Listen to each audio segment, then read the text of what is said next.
Welcome to the Board of Education meeting of Tuesday, March 20th, 2012. I would note that there are 7 board members present, none are absent. We have been in closed session since 6 p.m. for the purposes of approval of the minutes of 2/28/12 and 3/4/12, for the purpose of employment of employee, collective negotiations, and probable or imminent litigation. I would ask that you please stand and join me in the Pledge of Allegiance. I pledge allegiance to the flag of the United States of America and to the republic for which it stands, one nation, under God, indivisible, with liberty and justice for all.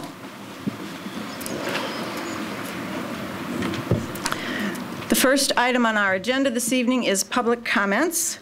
7 people have indicated their wishes to address the board this evening. I would ask that you, when you come to the podium, that you turn on the microphone. Please state your name and address for the record, and limit your comments to 3 minutes. I will also say that it is not the practice of the board to respond to public comments, but I want to assure you that all 7 board members and the administration are listening carefully to what you have to say. I will call the first 2 names. We'll have the first person come up and the other one kind of wait in the wings so we can move this along. The first person is Vicki Lassard, followed by Tony Meneses. Apologize if I've said your name wrong, Tony.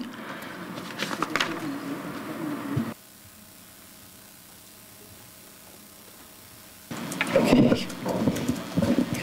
Good evening.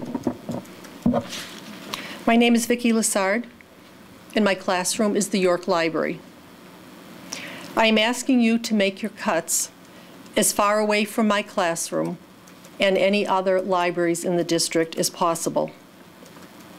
Sometimes folks don't think of librarians as teachers or libraries as classrooms, but I'm here to say that I am a teacher, and my library is a 21st century classroom where each year over 1,600 classes and 80,000 individual students research, read, browse, read, study, read, summarize, analyze, evaluate, read, write, cite, record, edit, and read, print, blog, post, wiki, and read. They also upload, download, turn it in, drop assignments, email teachers, and collaborate with classmates.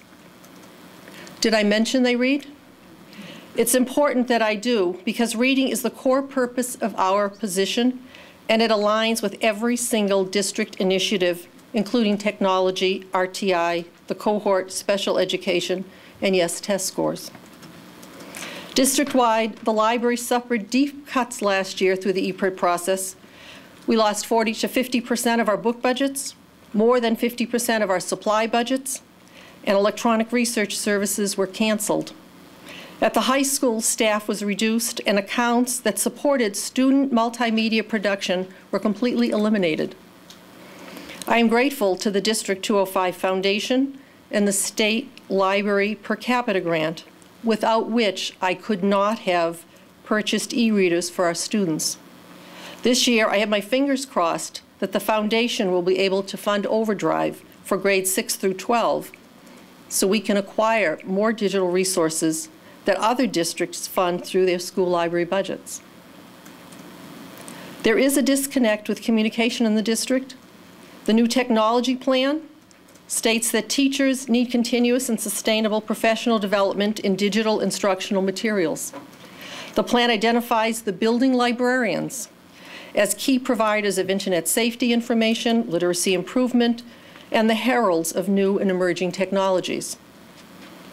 Then last week, I read and was told that librarians were among, and in the case of the York High School Library, near the top of a list of recommended cuts chosen because, quote, they would affect as few students and programs as possible. How can this be? Libraries are about helping students with the resources they need to learn and not about supervision. With 2 librarians at York, the current librarian-student ratio is 1 to 1,300, higher than any other professional that provides services to our students, higher than any dean, any counselor. Increasing that ratio to 1 to 2,600 will further prevent us from giving students the help we need. Thank you. Thank you. The next speaker.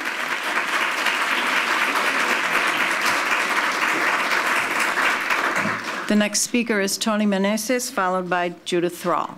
My name is Tony Meneses. I live at 757 Parkside. I've graduated from the Elmhurst School District. I voted for every spending referendum I could have possibly voted for, having been a property owner since 1998. I love the state of Wisconsin. Everybody knows why there's blue shirts here, and I've watched it tear that state I love apart, and I hope that this community can find a solution without that. And I know that there are a lot of blue shirts in the room, but I would like to put some math on the table here. I know 4 families in foreclosure. I went through a foreclosure website the other day, and there are 90 on the market. And I know people that are voluntarily throwing their keys to give their house to the bank because they are upside down and it no longer makes sense to pay their mortgage. That becomes an undue burden on our housing market, which is going to even further strain the tax base.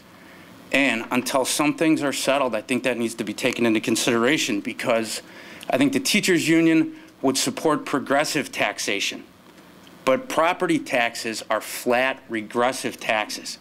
And if the things that are going to come from Springfield get transferred over to this town, it's not going to affect the nice big houses on South Street. They can absorb it. The regressive taxation increase will hurt the poorest people in Elmhurst the most. This does not devalue anything to do with education, but those are mathematical realities of what our market has been since 2008. And I would hope that some of these realities could be part of the negotiation of the community. And I hope that the numbers that we see could be real. Obviously, the internet has created a great deal of information, and we have a large gap of the public numbers that are being given. A budgetary gap of $600,000 to $1 million next year, and then a claim from the other side that there's a $27 million surplus. From what I understand, that surplus number is a mean taken from the cash flow of $52 million and $3 million. That it is not in excessive funds available to the board after the $100 million is paid out. So I want to ask that there's an advocate here, and I know I'm probably not going to walk out of here as a popular guy, but the school board is in this position, and the taxpayers in this position, and teachers, I feel for you. You put in your 9% to Springfield, and they spent it. I'd be pissed. And you want to know something? For you, I am pissed. And so I hope that this town can avoid what happened to Wisconsin by all of us realizing, and I want to sail in your ship, but I would ask that as these things go on, that those considerations for families that will be pushed over the edge into default and foreclosure on tax increases be part of the discussion too, because that is a guarantee and that will happen. Thank you.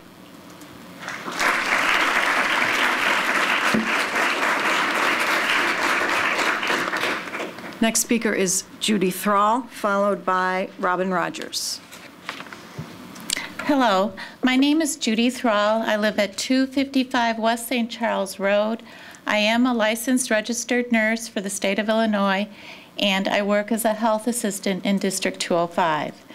Last week, on March 15th, the PSRP union informed the health assistants that the administration is looking into the possibility of replacing health assistants with nurses. However, no concrete determination of this has been made as of this time, pending discussion and review by the Board of Education. The administration has stated that they are looking into the possibilities that could replace health assistants either by building, need, or as an entire unit.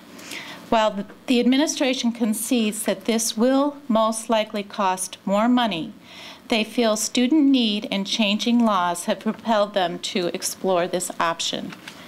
It is my understanding that at tonight's closed board meeting, you were asked to consider the restructuring of the health service program in 205. As a nurse, I can see the reasoning behind this request, but I also understand that some of the pitfalls in this request. I believe that the district is considering the change due to changes in the Nurse Practice Act, especially where it addresses the care of the diabetic student and changes in the recent legislation regarding the use of EpiPens at times of perceived anaphylaxis. I believe that you are being advised using the tightest legal interpretation of the Nurse Practice Act and recent legislation. In an ideal world, there would be a medical professional around all District 205 students at all times. In the real world, however, even if you have nurses in the building, there will be times that they will not be there. They can be at lunch, they can be at a meeting, they can be elsewhere. So your first responder at that time may in fact not be a nurse but another adult in the building. The nurses could very well be unavailable in times of emergency. If you make policy based on the tightest interpretation of law, you are in support of the belief that no one else can help a child in distress unless that person is a licensed nurse. If you make policy based on tightest interpretation of the law, you may indeed make the district more vulnerable to liability. There is definitely a place in 205 for certified school nurses. Most of these nurses are wonderful and are able to help with IEPs, 504s, and true emergencies. According to the Freedom of Information Act, District 205 currently spends over $500,000 on nursing services. We are fortunate to live in a community where 911 services are immediately available for true life and death situations. I do not believe that there has ever been a lawsuit against the handling of students from our health offices. At a time when our district is considering yet again budget cuts that will decrease certified staff, I encourage you to exercise due diligence and give due consideration to the way the health services are being restructured. Thank you.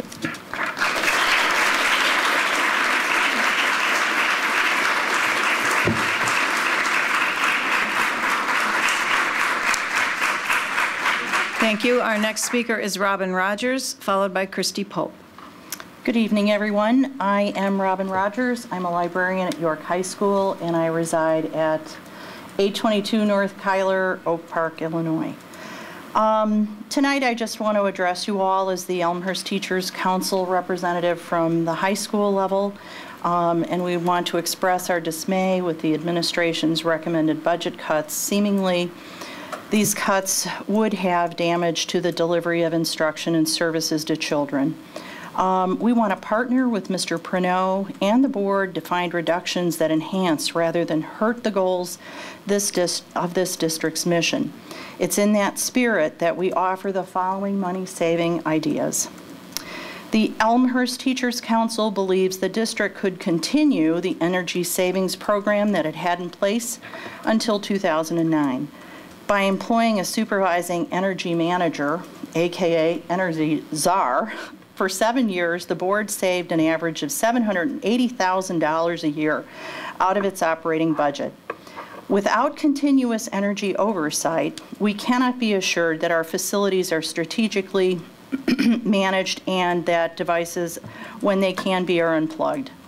At this very hour, when its hallways and bathrooms are empty, lights are burning as they do often at at York High School. Sorry, that's the other hat I wear. A modest investment in motion-sensitive fixtures would save many thousands of dollars in wasted lighting alone. We could consider regulating temperatures throughout the district. What a waste when teachers have to open windows to make classrooms comfortable for children, when a sensible thermostat would do the job and save money. All district buildings could move to more sensible energy plans. We saved $5.5 million from 2002 to 2009, according to Mr. Tutaw. There's no reason we cannot continue to build on that conservative initiative and keep cuts away from the classroom where it matters the most. Thank you.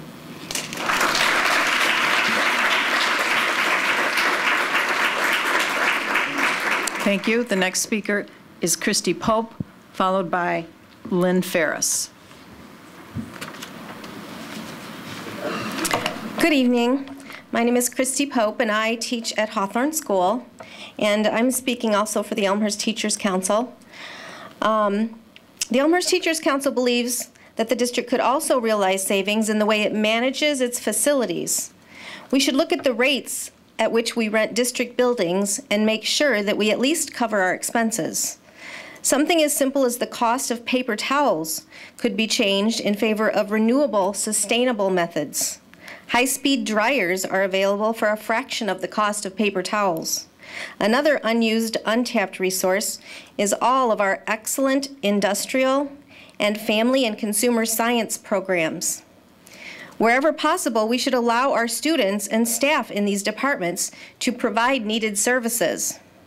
York's La Brigade restaurant already does so in the culinary arts, and our auto shop fixes cars for a price. Communication savings could also be realized by cutting back on unnecessary publications, such as glossy brochures, and letting our industrial tech printing students do required work while getting authentic learning experiences. It's a win-win when students learn and the program earns revenue. If the board prescribed this as a policy, we would save money and enhance learning by sourcing locally within our own walls. The Elmhurst Teacher Council also feels that the board should take a good hard look at our technology department budget. Currently, the top 5 salaried positions total more than $576,000 annually. This does include benefits. While the frontline support tech people are certainly necessary, supervision and management could be streamlined and relocated closer to the teachers the technology is intended to serve. Thank you.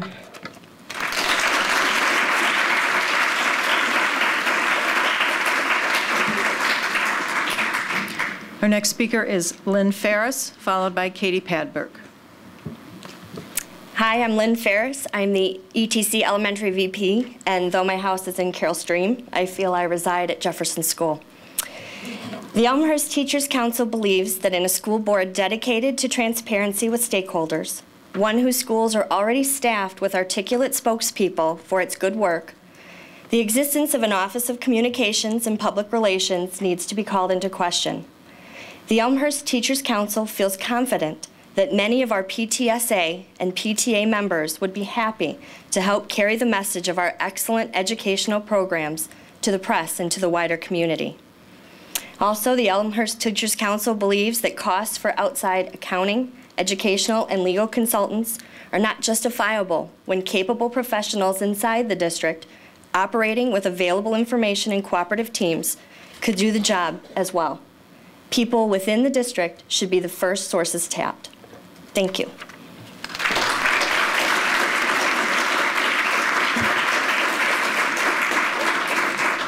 Our last speaker is Katie Padberg. Hello, my name is Katie Padberg. I live in Lombard and reside at Sandburg Middle School. I'm an 8th grade social studies teacher, and I'm the Elmhurst Teacher Council president. The Elmhurst Teachers Council believes the district would improve educational achievement and save significant funds if it moved from its top-heavy, centralized administrative model towards a localized, collaborative team model of management, where research says the best professional learning community decisions happen. Elmhurst schools would be more like those in world-leading countries like Finland if we abandoned our expensive administrative status quo for a leaner, more effective, and more teacher-led approach to education. Of course, it would require an investment in high-quality, ongoing professional development for staff, but equipping the frontline workers with the best resources and skills is a proven method for bringing down costs while bringing up service, according to the Pearson Foundation report, the OECD report 2004, and Arnie Duncan, Secretary of Education 2011. The Elmhurst Teacher Council believes we can do more with less, and we want to partner with the board to move in that direction. When collaborative teams feel empowered to make their own collective decisions, focus and motivation are gained. Our district leadership team is one example where this collaboration is already working. In these tough financial times, when teachers are being asked to make financial concessions for the greater good, we would ask the same of district administration. As teachers are asked to pay for their own insurance, up to 30% of the cost, administrators enjoy 100% coverage. Some budgetary recovery could be realized if there were parity between staff and administrators in these costs. If the board makes cuts away from the classroom, we can preserve and even enhance the quality of our educational program. We are the Elmhurst teachers, and we are committed to excellence. Thank you.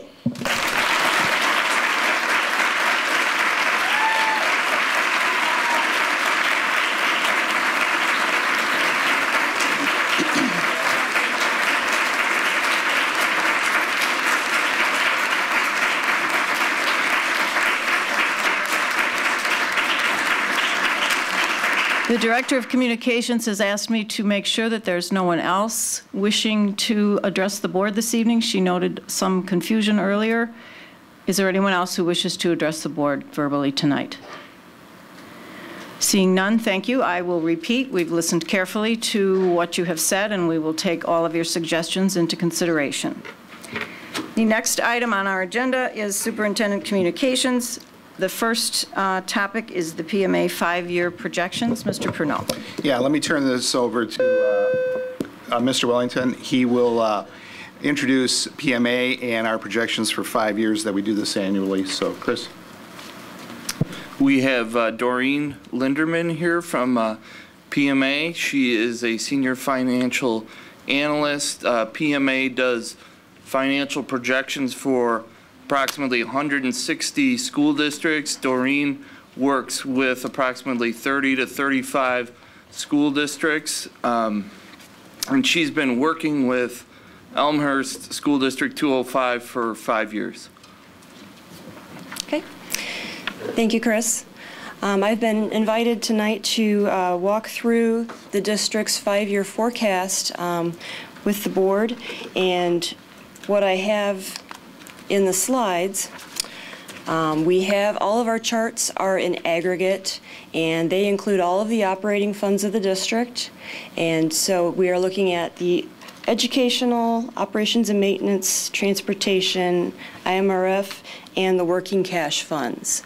We're pulling information from the district's historical audits, the AFRs that are filed with ISB, as well as the district's current year FY12 budget that is filed in the ISB format. And we do not include the debt service fund or any capital project funds because those funds cannot be used for any other purpose. So that would kind of skew, especially if there's a project going on, that would skew the operations. We'll start by looking at the revenue side, and this chart shows the district's annual revenue, the dollar amount and percentage of the budget.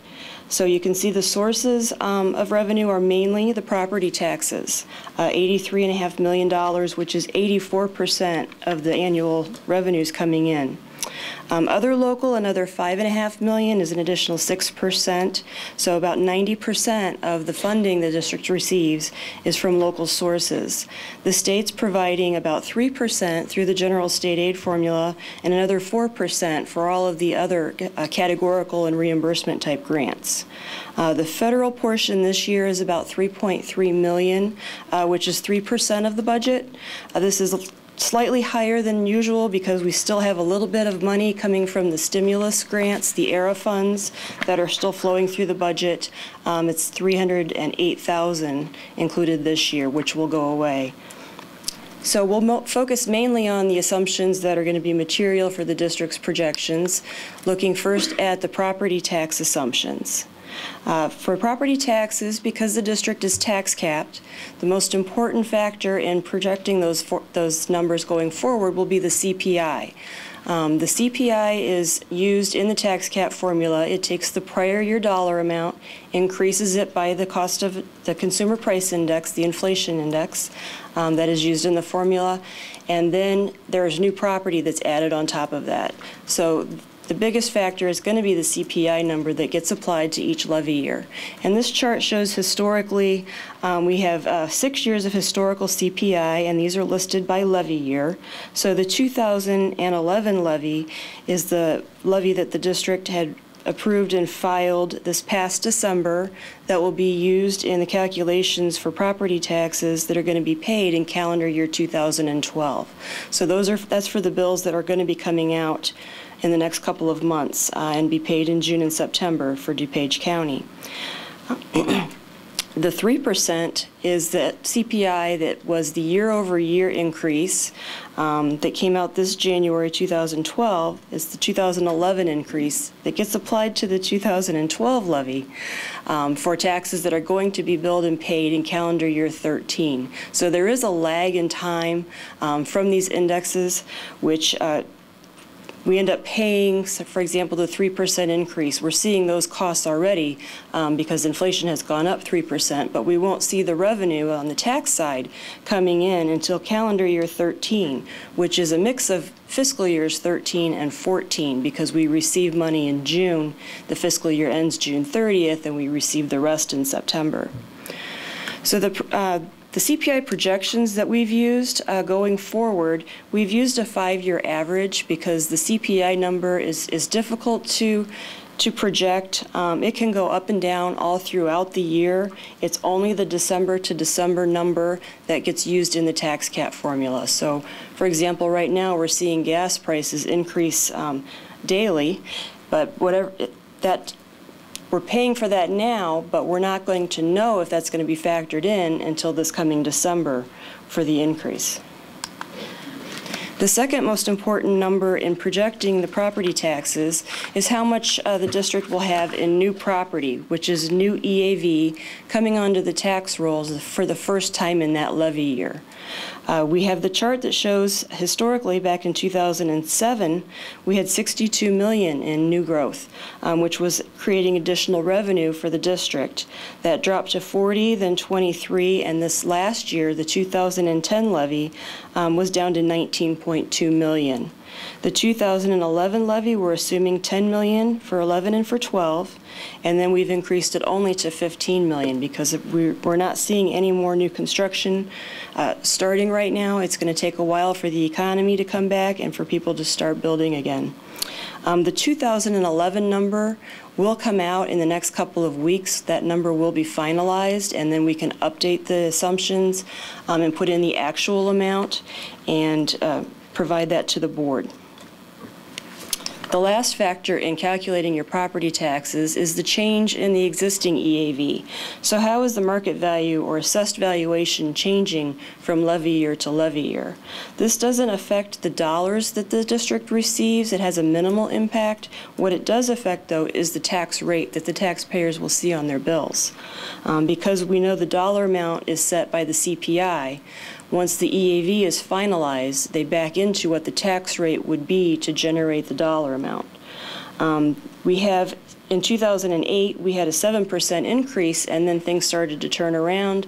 Not surprisingly, 2009, we had a very slight negative, and in the 2010 levy, we saw a decrease across the district of 8.3%.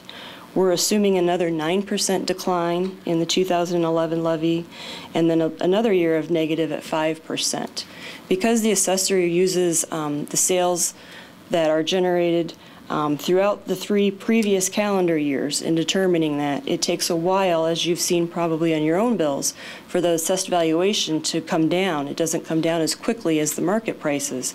It's going to take a while for those increased valuations to come back onto the tax roll as well.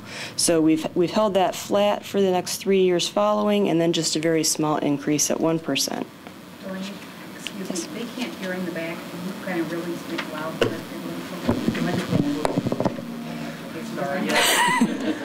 Really speak loud. Okay. I didn't. Sorry. That's okay. Okay. Next, we looked at the general state aid, and that is about, what did we say, 3%?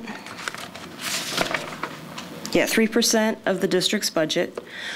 Each year when the state does their budget, they set the foundation level that will be used in the general state aid formula. And this is kind of a minimum funding level that they're putting out there that should be available per student or per ADA. You can see the 2008, it was at $57.34. That was increased in 2009 and again in 2010 to $6,119. That foundation level has been set in place now. This is the 3rd year in fiscal year 12 that they have not increased that foundation level. And in fact, they were not able to fund that at 100% this year. they had to prorate that, and they're only going to pay 95% of the district's entitlements.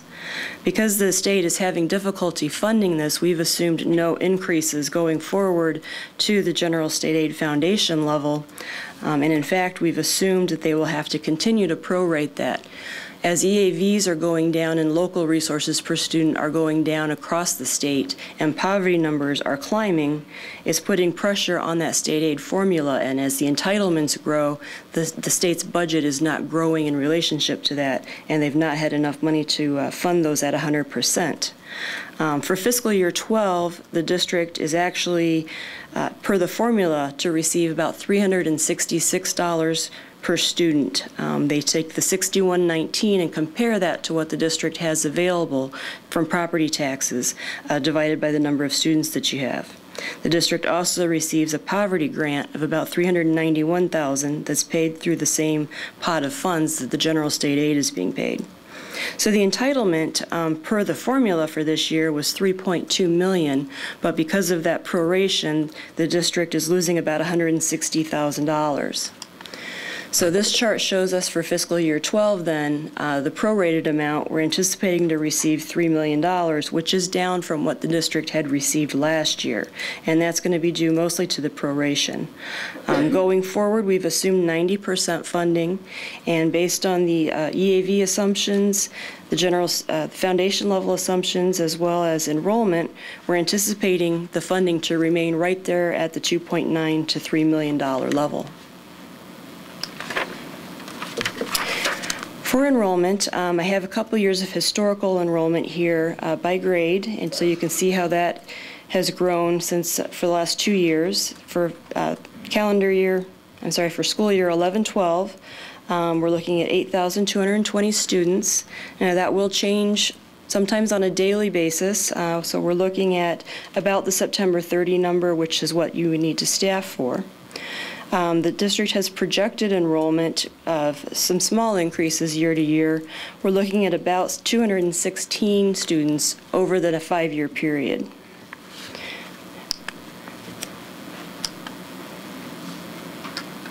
And based on that, looking at the certified staff assumptions in the model, this year we have 617.6 FTEs, or full-time equivalents, that are on the salary schedule.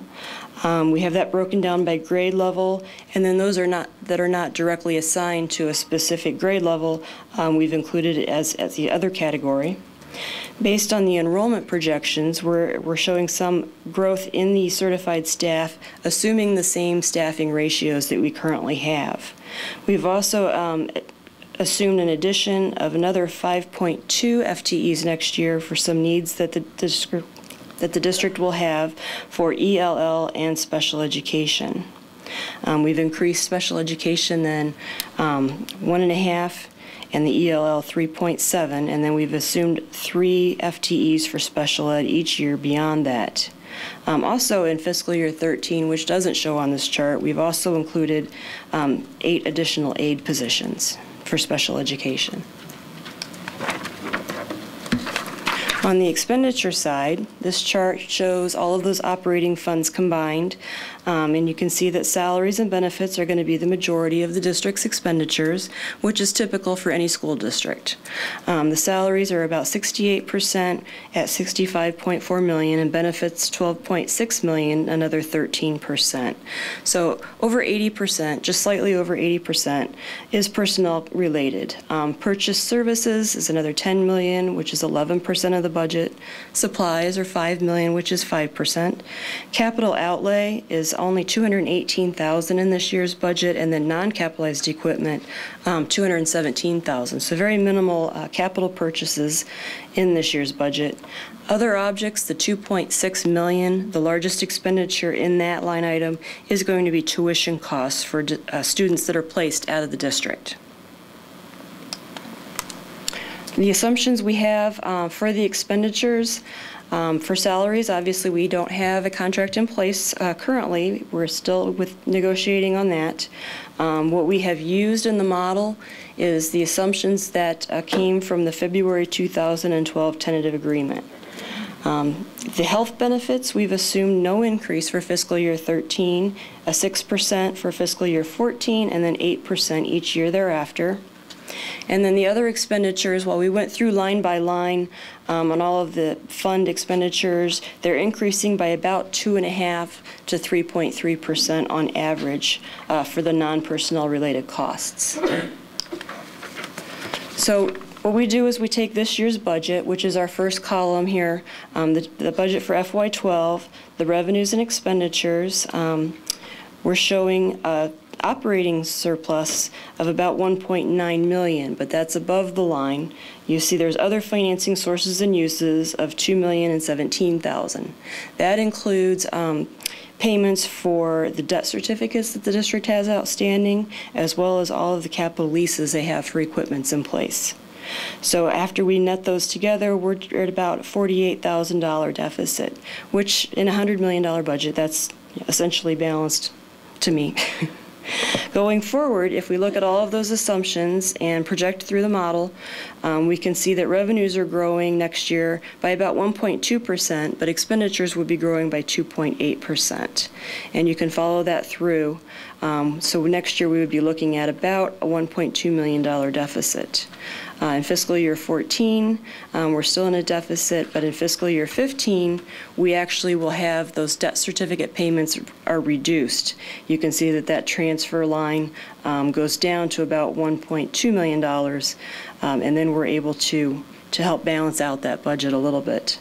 But based on those projections, the fund balance is then at the bottom of the page. We are projecting that if the district comes in at budget this year, the fund balance would be about $28.3 million, which is a 29% fund balance as a percent of expenditures. That means that fund balance, you would have about 3.5 months of expenditures on hand at June 30th. And then following those projected surpluses and deficits, the fund balance over the next 5 years would decline to 24% and just under 3 months of expenditures on hand. What we also need to look at, this chart shows us then what those fund balances are year to year. And so the top line, the red line, would be the June 30 year-end fund balances, starting at the 28.3, and then by 2017, with all of the assumptions we have currently in place, we would be ending at 27 million. The blue line is showing us where the district is at, where you have your low point in cash. Because you're mostly DuPage County, and you get all of those tax monies, they're due June 1st and June 15th, the district is receiving about 50% of that budgeted property tax revenue. So 50% of the $83 million is essentially coming in within the last 30 days of the district's fiscal year. So from that red line, we back out those June tax receipts, and we also back out the June expenditures, because you will have payroll and accounts payable going out in the month of June, and say, what does your low point look like in cash? Because we want to make sure the district will not have a cash shortfall prior to receipt of those taxes. So it looks like that this year we would be okay. Next year is very, very close, coming down to about $200,000. And that's where the board needs to take a look and decide what their tolerance is on what they want for their cash balances. In the third year in this projection, we actually have a negative $1.4 million. And what that means is the district may be in the position to have to go out and issue tax anticipation warrants to help fund those payrolls and accounts payable until the June 1st tax money start to come in. So you would essentially be spending that money before June. Even though at the end of June you have a large fund balance, remember all that money is coming in those last 30 days. So if you are spending the money prior to, you would have to go out and do borrowing for that. And then the another thing to point out is on this chart, the red line is fairly level. It's declining, but only by about $1.3 million. But the blue line is actually differing from 1.8 million down to about a negative 3.6. And the reason for that is even if we're having a balanced or close to balanced budget, Each June, that tax dollar amount that comes in is increasing by CPI and new property. So each year, a larger and larger number is coming in those last 30 days. So we have to take that into account as well when we're working through the budget.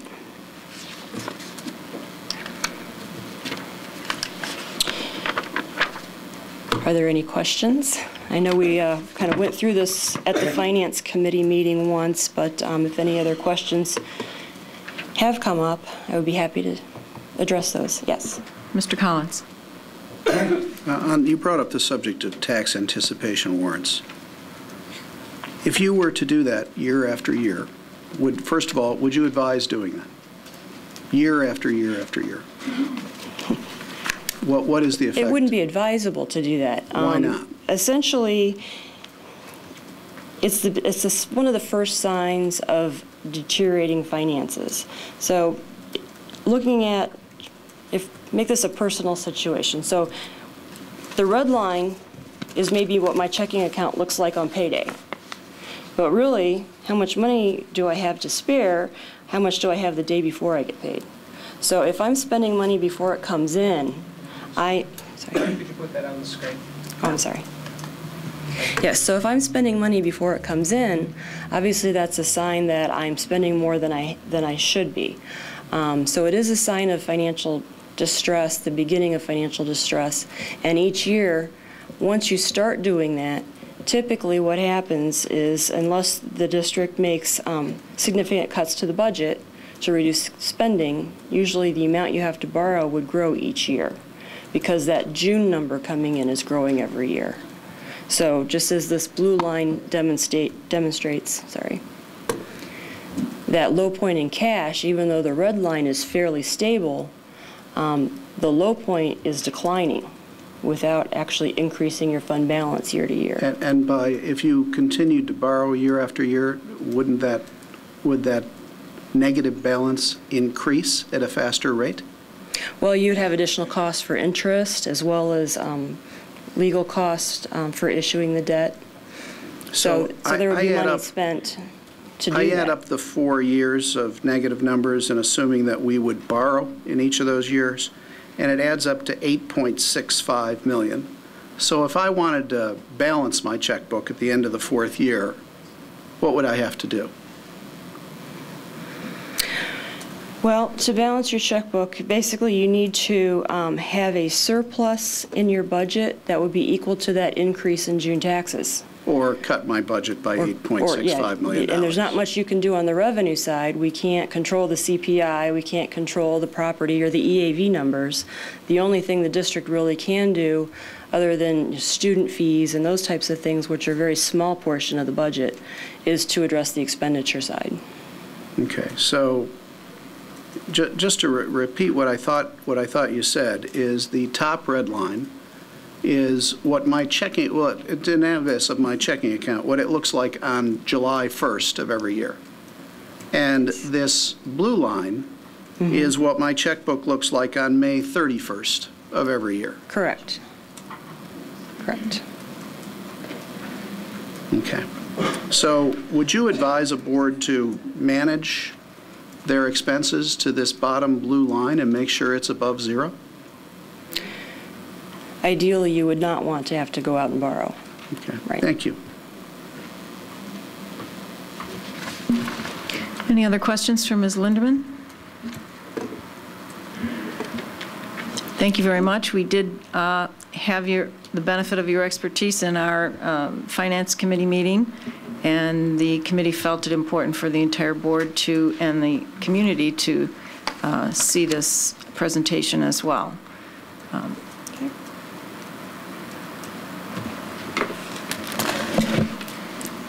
Can you hear me now?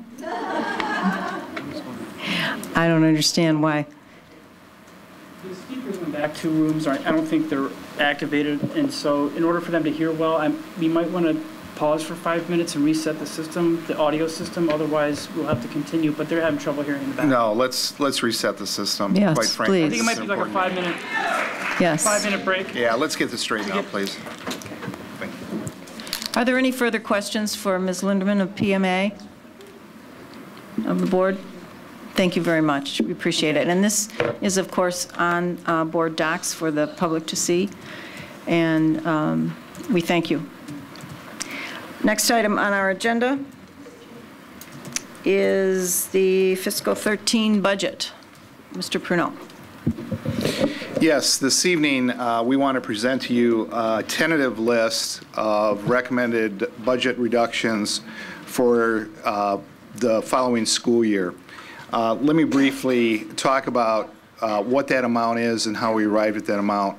It appears that we have a budget shortfall next year of approximately $1.2 million. $600,000 approximately is because of our expenditures outpacing our revenue, which isn't a huge amount, but it is $500,000 plus that expenditures are outpacing revenues. Therefore, if we have a balanced budget, which the board requires, we would have to reduce our budget by $600,000. Secondly, however, as we look into next year, there are some staffing issues that we will have to increase. And this is either due to mandates for special education or mandates through ELL programs. And so that totals approximately another $500,000. So we are looking at approximately $1.2 million. Now, obviously, we are months away from a final determination on a budget recommendation. And so the difficulty here is we're trying to project many months in advance of what our final budget numbers will be that the board has to adopt in August. But because of a couple of dates, we have to start this budget process now so that we are in a position to make sure that we are making the necessary decisions in order to have a balanced budget for next year. And probably the biggest date that we're facing is April 10th. April 10th is important because certified staff must be RIF'd by that date if we have any plans of reducing certified staff in the district. After April 10th, we are no longer capable of adding to that list.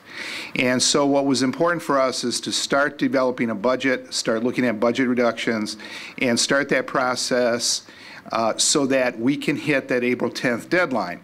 The other budget items and the other budget reductions are not under that kind of time pressure. But the certified staff is, and so that drives part of this decision-making here in March. I want to talk about how we developed the budget reduction list also. We began by looking at a lot of sources across the district. We looked at the EPIRD report from last year. We gathered information. We had meetings with principals. I solicited and asked for staff recommendations for budget cuts. Some of that you heard this evening. That was highlighted by people who spoke to the board this evening. We took all of that into consideration and began making a list of what the possibilities could be for budget reductions. I will tell you the difficulty we had right up front is that after 2 years of budget reductions in this district, and especially following last year's $3.8 million reduction, the budget reductions that we are facing now are significant in the sense that it's going to things that really may affect students, obviously affect staff. And none of these budget reductions have come easy or without a lot of agony from my cabinet, from the administrative team, talking to staff, looking at all the things that were possibilities.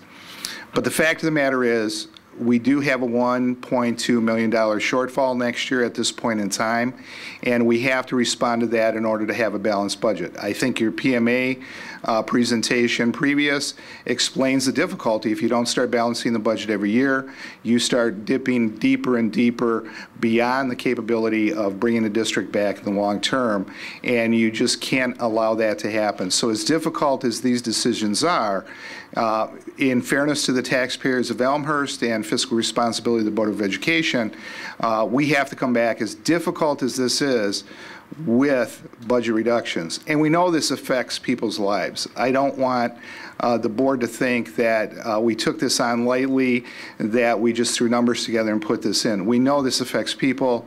It affects how we do business in the district. It affects students. But again, we're facing some very, very difficult decisions after 2 straight years of budget reductions, going into a 3rd year next year of further budget reductions. So what you have this evening are really 2 lists of budget reductions.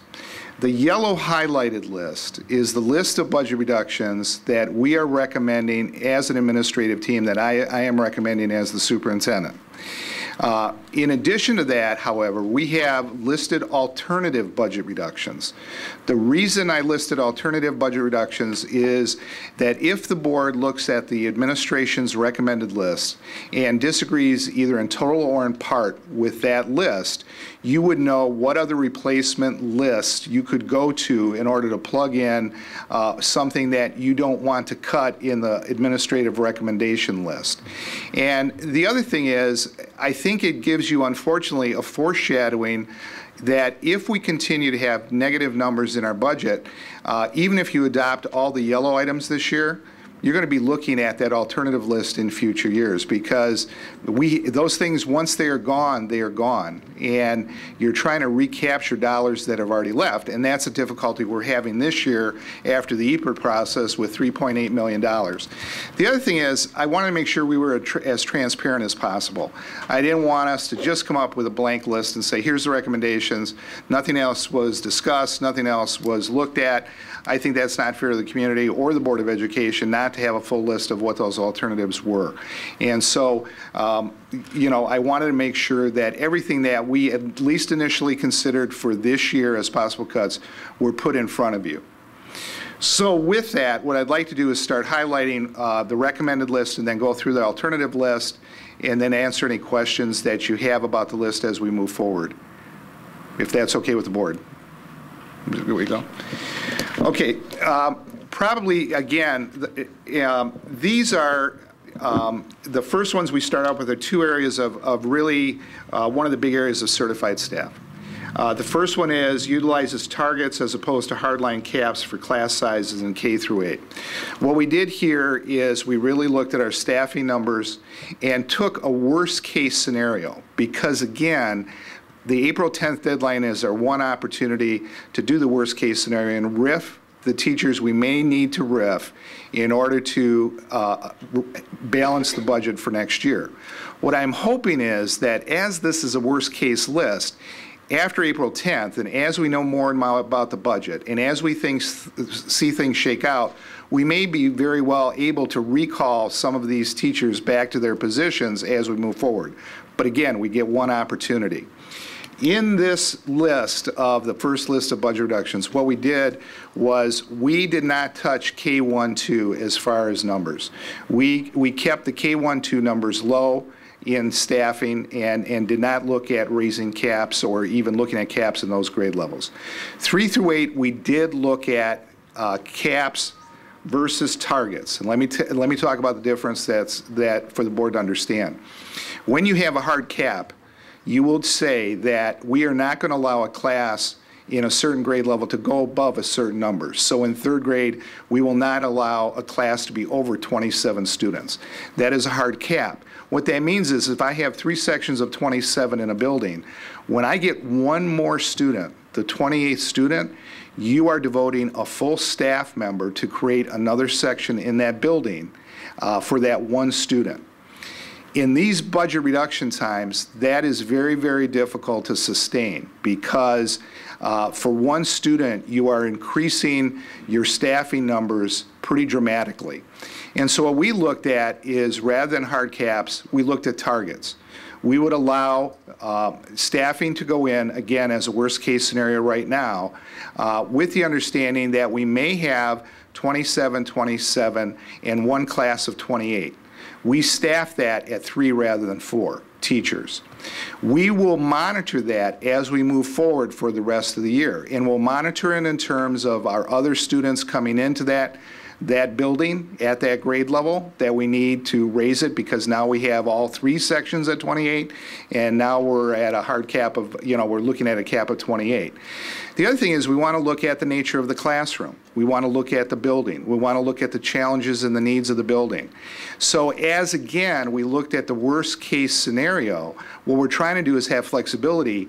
And as we move forward after this date, we'll start monitoring with the principals what their numbers look like, what their classes look like, and have the flexibility to add staff. We did reserve some contingency staff in order to do that. But again, with the April 10th deadline, we want to go with a worst case scenario here so that we know we didn't fall short of what we had to do.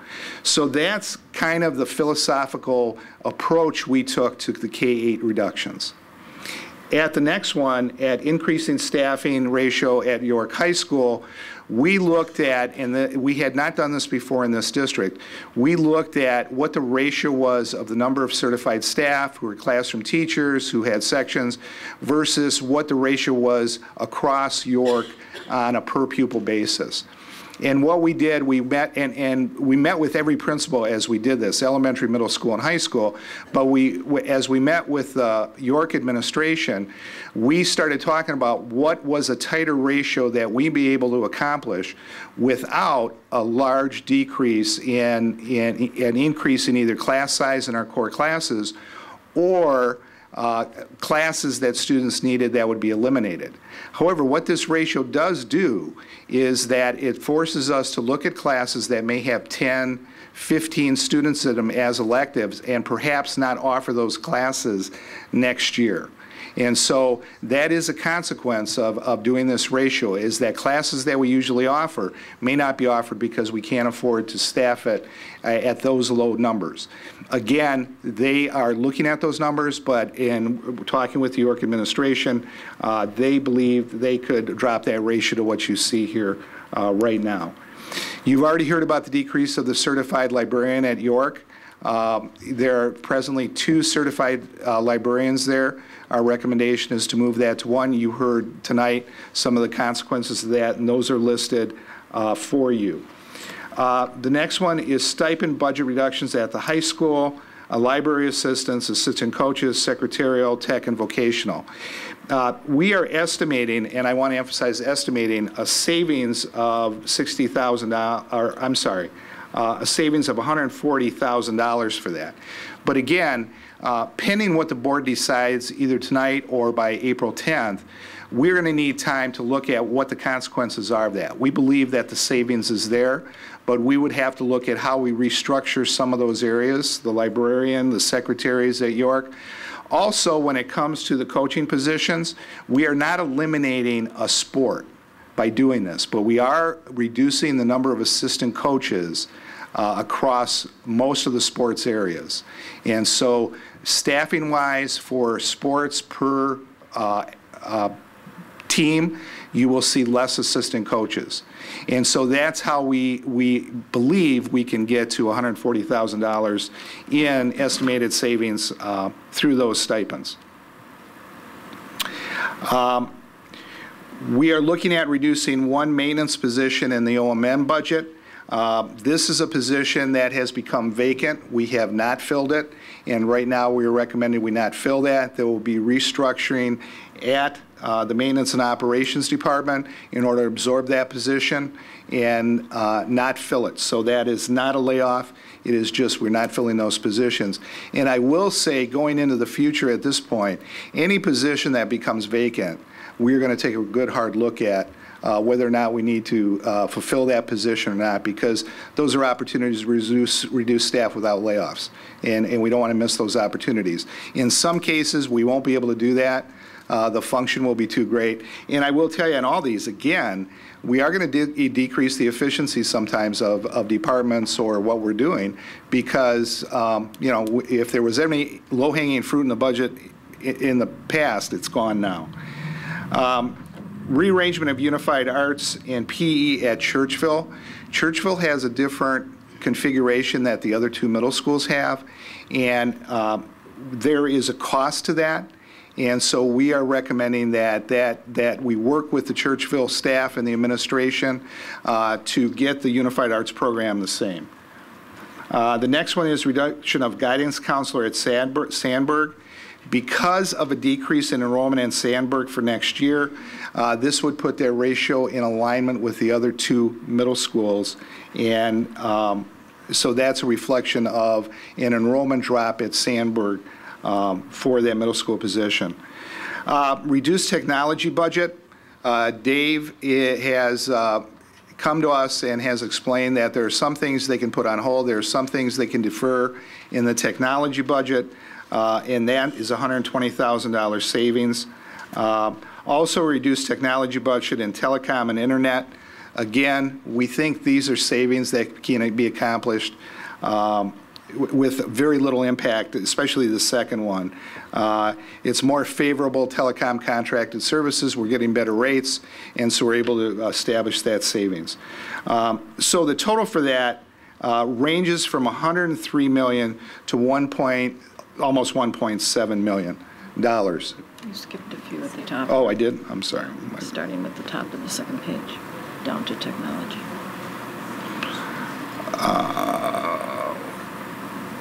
And counselor. Okay, I'm sorry.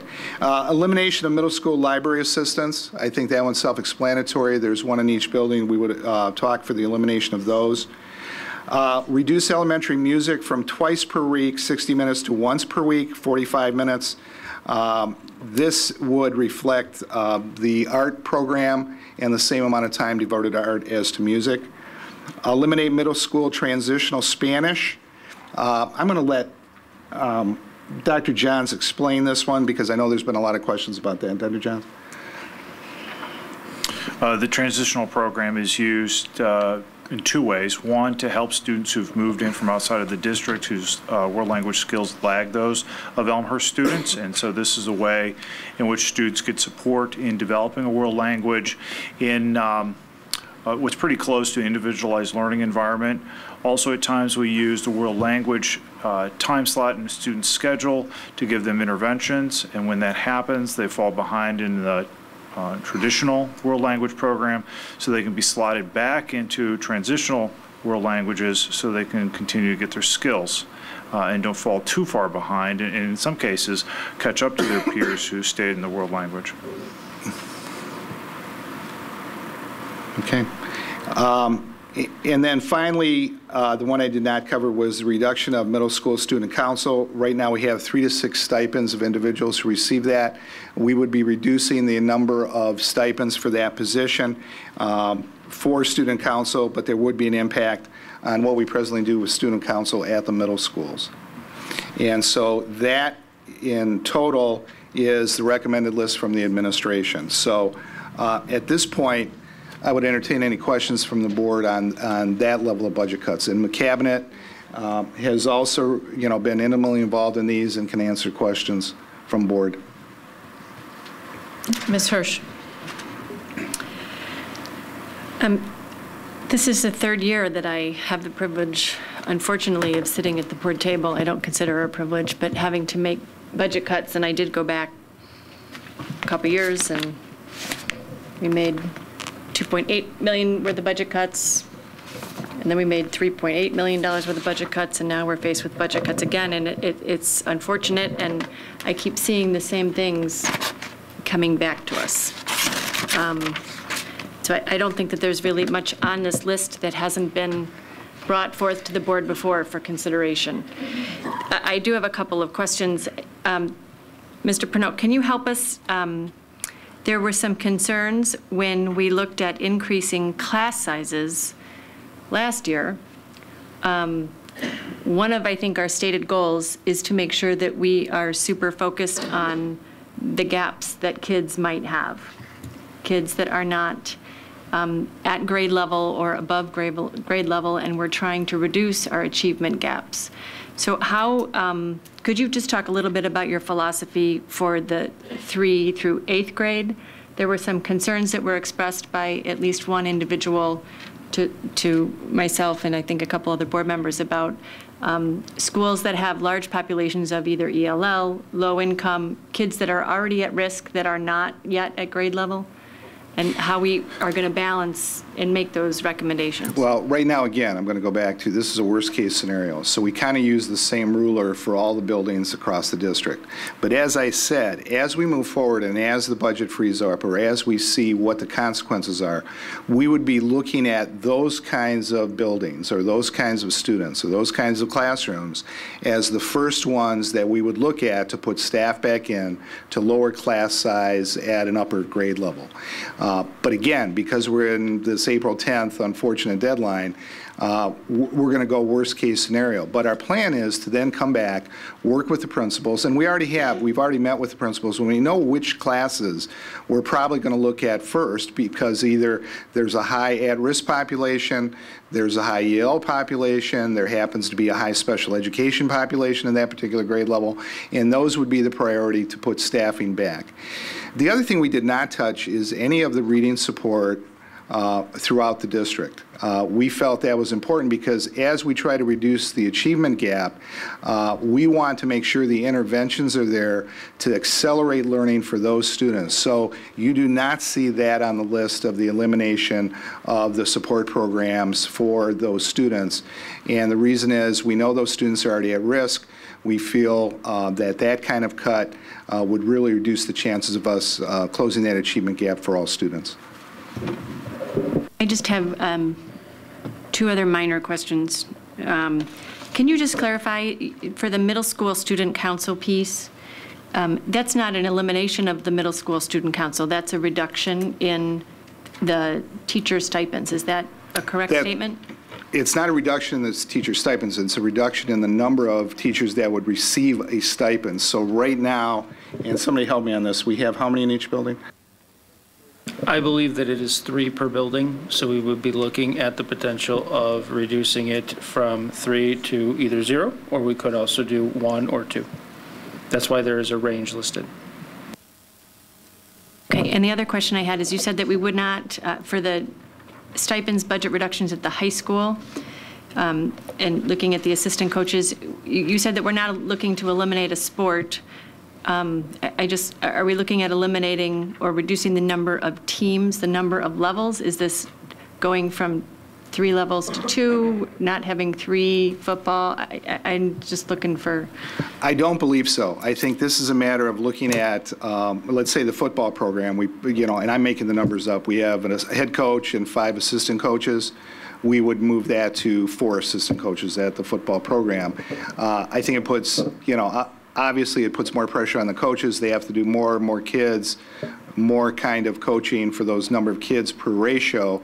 But my understanding was it would not affect the number of students that would be able to go up. Mr. Collins.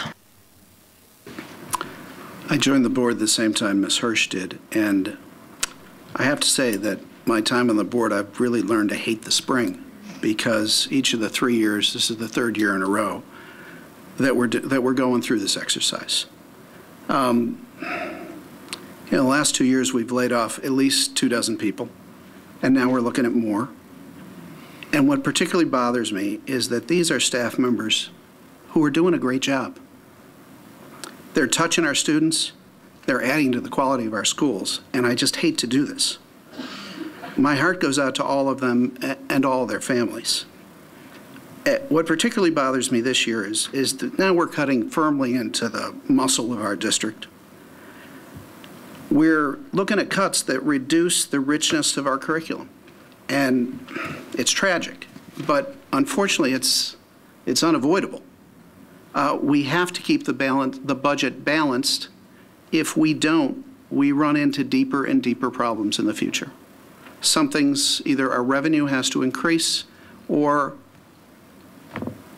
we have to continue to cut positions. When 80% of your expenditures are salaries and benefits, it's only logical that the majority of it comes out of people, and it is tragic that we have to do this. So with that preface, let me ask about two programs. First of all, we're investing more in special ed and ELL. Can you just explain a little bit of what we're doing in those programs.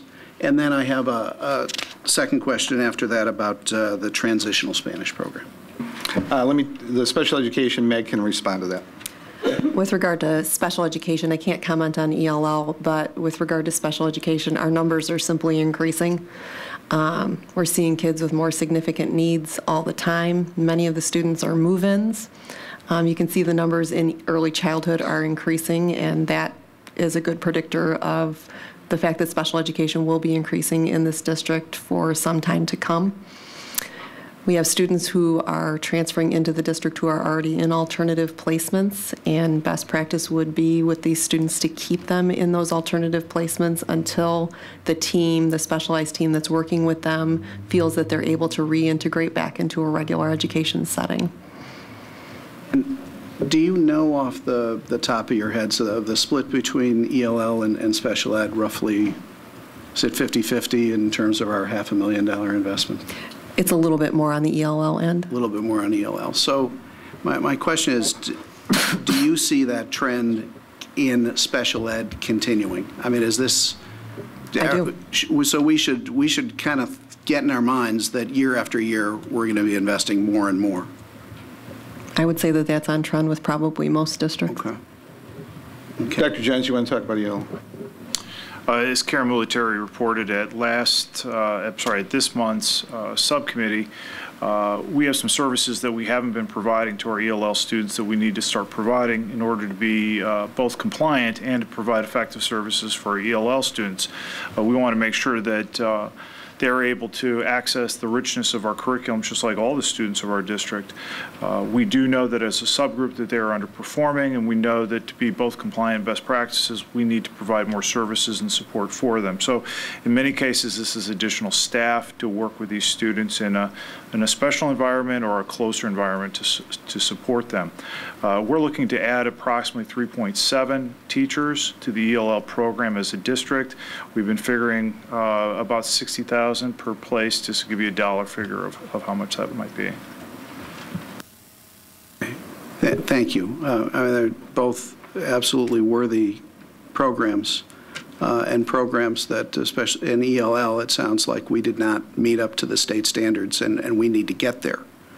But it's also clear, I mean, from the budget at a glance population or publication, the ELL population in this district is increasing at ever so rapid and increasing rate.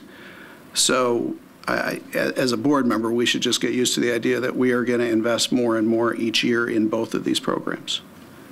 Okay. And then my question about transitional Spanish. I mean, just personal value, I think world languages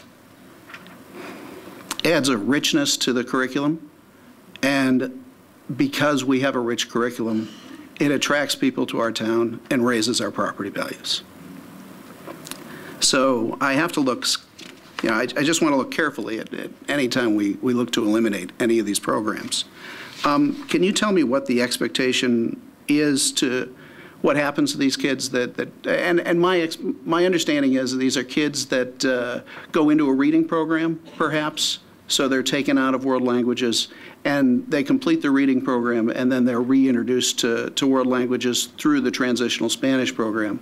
Or, as you say, kids that come in to our district that have not had grade school Spanish, and they're directed to Spanish. So what's the alternative if we eliminate this program? We have two options on the report. The first option is simply a half reduction of the transition program so that it would be available to fewer students.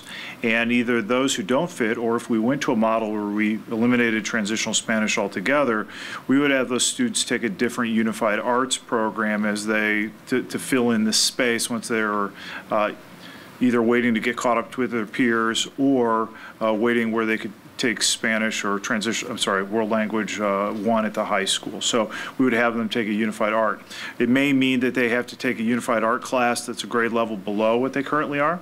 But I think that is something we thought that would be an option worthy of consideration, having a 7th grader in a 6th grade unified art class versus the dollars that we're talking is something that we think needs to be balanced out. Just for clarification, you keep saying unified arts. Do you mean Spanish? No, I'm sorry. For unified arts, typically we're talking about our industrial tech classes. Okay. All right. So, I mean, would you envision that, you know, a 7th grader that is pulled out of world language to go into, say, a reading program, gets their reading level where it needs to be, and then is reintroduced Spanish, maybe they go to 6th grade Spanish? Is that the idea, or no? We simply talked about unified arts. We did not talk, at least in the discussions we've had so far, about reintroducing them to a lower level of Spanish. We talked about filling in the remaining amount of time in the student's schedule by having another sequence of unified arts. The unified arts classes are a number of weeks in length. There's a rotation the students go through, and we would just fill in as they transition out of a reading program, they would fill into a unified art program. Got it. Thank you for the clarification. Mr. Bloom. One other question on this. I looked at it. It said that the curriculum is self-paced and we provided students interested in accelerating mastery. Is that you give them the ability to work on their own? And then my question would be, is there a technology enhancement? Is there a different way to think about this where, you know, is there an online version of something? If you're talking about trying to fill a gap to catch people up to then transition them over, is there, you know, maybe a middle ground here where it's not ideal, but it fills the need? At this point, quite a bit of work has been put into the transitional Spanish program that we have, and it is a very solid program for what it's attempting to do. We feel that that a language is such that having a classroom teacher in the room is very beneficial. Obviously, I think we are all acquainted with models of online learning for languages that people have used outside of schools for years. So far to date, the program that we have in place has been pretty effective and highly refined. So that's what we've been looking at this point.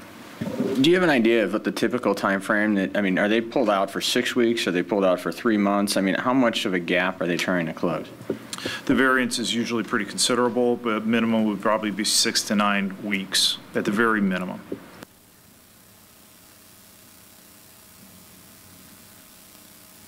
Any other? Mrs. Stufen. Yeah. Actually, I have a bigger picture question about the process. I know that the board has been in the unfortunate position 2 years previously and now again this year, and I'll foresee it next year, to do reductions. And as Mr. Collins said, it's getting leaner and leaner. I would like to address a little bit the process of how do we determine the impact to student outcomes, because that's our objective, and closing achievement gaps and increasing academic achievement in the district. So, you know, balancing that with budget cuts, which are necessary because we have to have a healthy budget and a balanced budget, and healthy enough fund balance to be able to even get interest loans or tax anticipation warrants. How do we measure? How are we tracking? How are we looking at what are the unintended consequences? And at what point, you know, are we cutting too lean? How do we look at that? How do we track it? Well, I think overall, the obvious question is you start tracking student achievement over the past 3 years and see if there's a fallout in student achievement on how we measure student academic achievement. I'm not sure that let me say this, the first two on looking at staffing ratios and looking at that, I don't think you're the point, and this is a personal opinion, I don't think you're to the point where you're going to see a dramatic change in student achievement. I just think what we're trying to accomplish is just be more conscious of how we do staffing, and again, putting those teachers back in when we think there's a need to fill and those kinds of things. Again, we didn't look at intervention programs for that reason, because we don't want it to affect the achievement gap. Saying that, though, I'd be sitting up here and telling you a story if I didn't think it's going to have an impact. especially when it comes to some of the relationship issues that students form with students. The student at the high school that was really loved to take this particular class, and now we can't offer it because we don't have enough students who are interested in it. Those are the difficult choices you get into. And those will have a consequence. And I have to be honest and say that's why this list is so disturbing. You know, cutting a librarian at York High School, there's less interaction with the students. There's less service for the students at York High School. What the librarian does is valued, and again, it's going to be a drop of service for those students. So, you know, to say we're going to have an analytical matrix that will track this, it doesn't work that way. Education has never worked that way. We can certainly track some of the data in that, but I don't think that tells the whole story. I think there are people and individuals that make a difference in this district, and you risk, you know, riffing that particular teacher who really made a difference with a student, and now because of this process, they're eliminated. Again, I'm going to put an optimistic hat on, though. I'm hoping that as we really become more efficient in how we do things, really taking a look at, do we have to spend particular dollars for this? I'll give an example. We have really held the line on consulting services that in the past this district had a lot of consultants who came in, and we were paying them significantly to do a number of studies, to do develop a survey, to do all those things. We're trying to do that in-house now. And so we have really tried to cut back and say, we're not going to go outside just to hire consultants. We think we've got talent inside. We think we can do a lot of things inside and use the talents of our staff, use the talents of our administration, and just become a better district by building internally. So those are some of the things you can do. So I'm hoping things like purchase services over time will significantly go down and do those savings. I think some of the other things we've done, we're looking at, for example, facility rental. That was brought up tonight. The board already knows. We're going to have a meeting with all of our facility users and say, look, we need to recoup the costs of using these facilities. And I know there's going to be community pushback for that because it is going to have the potential of raising their charge for using our facility. But I have a really hard time sitting there and saying we're using general fund dollars to fund people who are using our facility, because that's coming right out of instruction. And I want the community to use our buildings, the community, you know, to tax themselves in order to have these facilities. They're great facilities, and I'm not looking to make a profit. But what I am looking is to make sure we can at least break even so that I'm not taking instructional dollars out of the general fund to support that. And, you know, I can tell you it'll be controversial, but I think it's a decision we're going to have to look at and make. We want to talk with our facility users first. We're not setting a bar until we talk to them, but I think we want to have that rationale going forward. Now, how you track that over time, Karen, that's tough to do. Does that have an effect on how people view the district? Does it have their satisfaction level may go down because now I'm being charged what I don't think I should be charged, and I was never charged in the past? And you may see, if we were checking that matrix, you may see a dissatisfaction with some of the community members about how we're using the facilities. And it also goes hand in hand with the district performance indicator. So, you know, I just challenge all of us as we are reviewing all the district performance indicators that we're defining, that we're looking at, you know, is there a better metric, or does this, you know, metric help us better assess the decisions that we're making and the impact to the students and staff? I have one detail question, you know, more around at the high school. I know that it is awesome what we are able to offer there all around, let alone the courses, required and electives. So as we look at what courses, what the student enrollment is, and determine maybe that's a potential course that we can't offer, are we looking at just this current year? Are we looking at past trends? How are we approaching it? Do you know? No, I don't know. I don't know if Charles or Brad had that discussion with the high school administration. What I'm used to in the past is sometimes what you do is you say, okay, I don't have enough students to offer it this year, but I'm going to offer it every other year. and now I get enough students to enroll in that class, they know it's coming around. But that's a communication issue that we're going to have to do going forward to say to students, you know, we may not have enough, but look at your schedule for next year and try to plan that in, because these are the courses we may only able to afford every other year.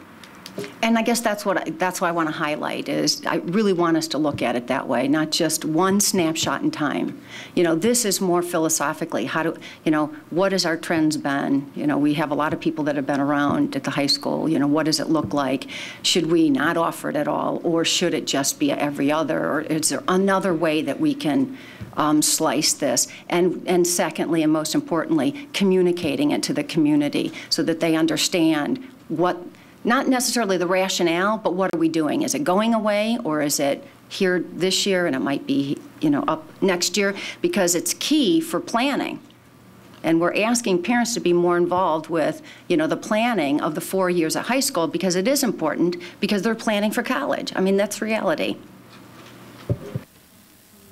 Ms. Ebner. I want to just make a few comments about the first row for class size. As I look back historically, in 2009 for the 3 to 5 year, the 3 to 5 grade level, there was a class size of 24, and then the next year, 4th and 5th grade went up to 26, and then through the EPER process, that number went up to 27.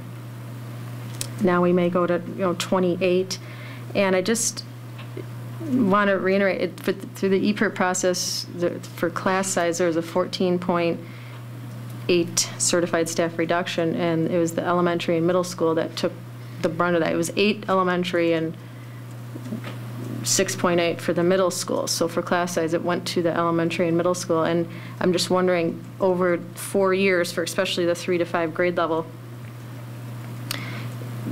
I'm wondering what the principals or teachers, how they, when we look back, what's happened from '09 to now through, it's going to be like 4 years of increase in class size. Has there been feedback on the progression of that? Or I just want to take a careful look at that, especially the 3 to 5 grade level, because that's taken the most hit over the past couple of years.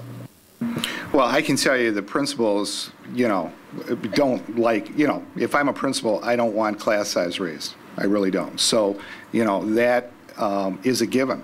I mean, class size does affect, you know, the tone, the relationships, all of those things. Saying that again, you know, we're trying to hold the line and not raise it much above what it was this year, which was 27. Can I guarantee that?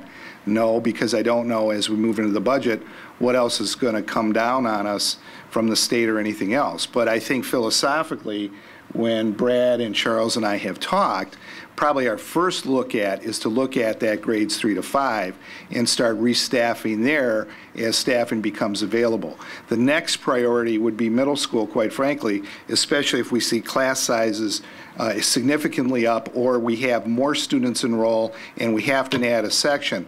Last year, we staffed conservatively, but we added staff even after the school year started. We did that at Bryan because of increasing student enrollment. So that's also a possibility. As we see students enroll, if we know the registration's there, then we can adjust and staff for that.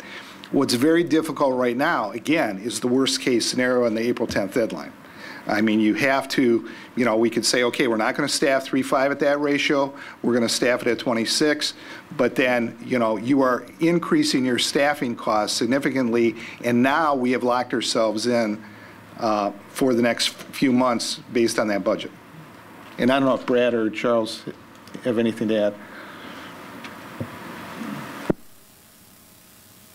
The only thing that I will add about when we were reviewing the numbers is I have gone back and looked at them. When we're looking at the 3 to 5, the class size cap that was used was 27. Right now, what we have done is looked at the class averages, and instead of automatically rolling in another class when the average reached 27, we have simply allowed it to continue with the lowest number of classes available. There is no class that has a class average that exceeds 27.667. So when we're looking at this, we have relatively kept the line without automatically rolling it over into the cap piece. If we were to have used a hard cap, we would be adding 12 sections in 3.5. Now, by using the target, it gives us some discretion to look at various buildings and various grade levels to make some educated decisions about that particular piece. We did the same thing with the elementary schools, or the middle schools.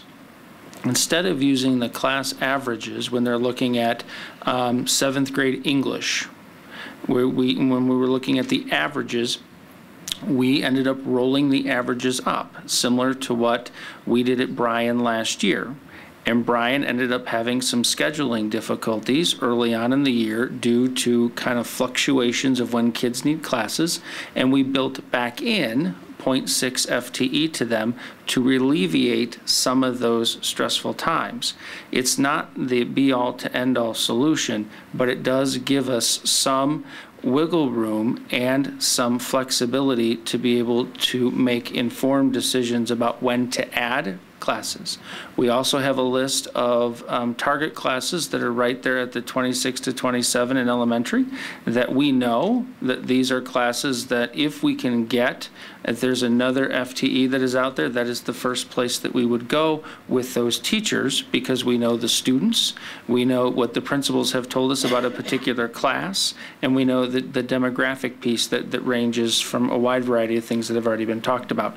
So I don't want you to walk away thinking that we have abandoned the number system from the EPERT process and that we're now running in the 30s. I don't want you to walk away with that. I want you to walk away with the idea that the target, we're using a very small target, just not a cap at this point in time. Mr. McDonough. I see there's 2 columns of range of reductions, upper and lower. Is it your intention then to do RIFs to the right column, the larger number at that? And the expectation is a certain percentage will be called back the way you described? Yeah, I am really hoping. Can I absolutely guarantee that we're going to be calling these people back? No, because I don't know what's going to happen at a variety of levels, transportation reimbursement, all of those things at the state level that are still up in flux. But the fact of the matter is, I am hoping as we get closer, we can fill some of these positions back in and just be able to recall people. The unfortunate thing is, going through this RIF list, people will be RIFed in this process, which is always unfortunate because, you know, I've been through it as a young teacher, and it adds uncertainty, it adds stress. You don't know if you're going to be called back. We're really trying to do this consciously. We're not trying to do it blanketly and just say, okay, we need, you know, we think we need 40 positions, so we're just going to lay off to make sure we're absolutely sure.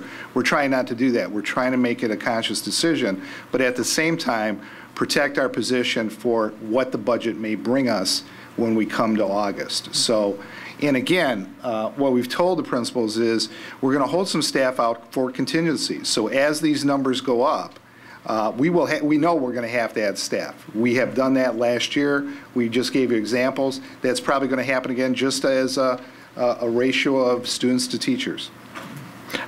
I especially appreciate your point when you said the richness of our education. I think you said that, and then Jim, you also repeated that as well. It's a really good point. Just a little guidance. It's a little hard to reach down and to second guess your professional judgment. In a lot of cases, you're doing apples and oranges. But there's certain things that become Elmhurst, and I think we can identify certain things, and richness seems to be a good way to approach those intangibles and those comparisons.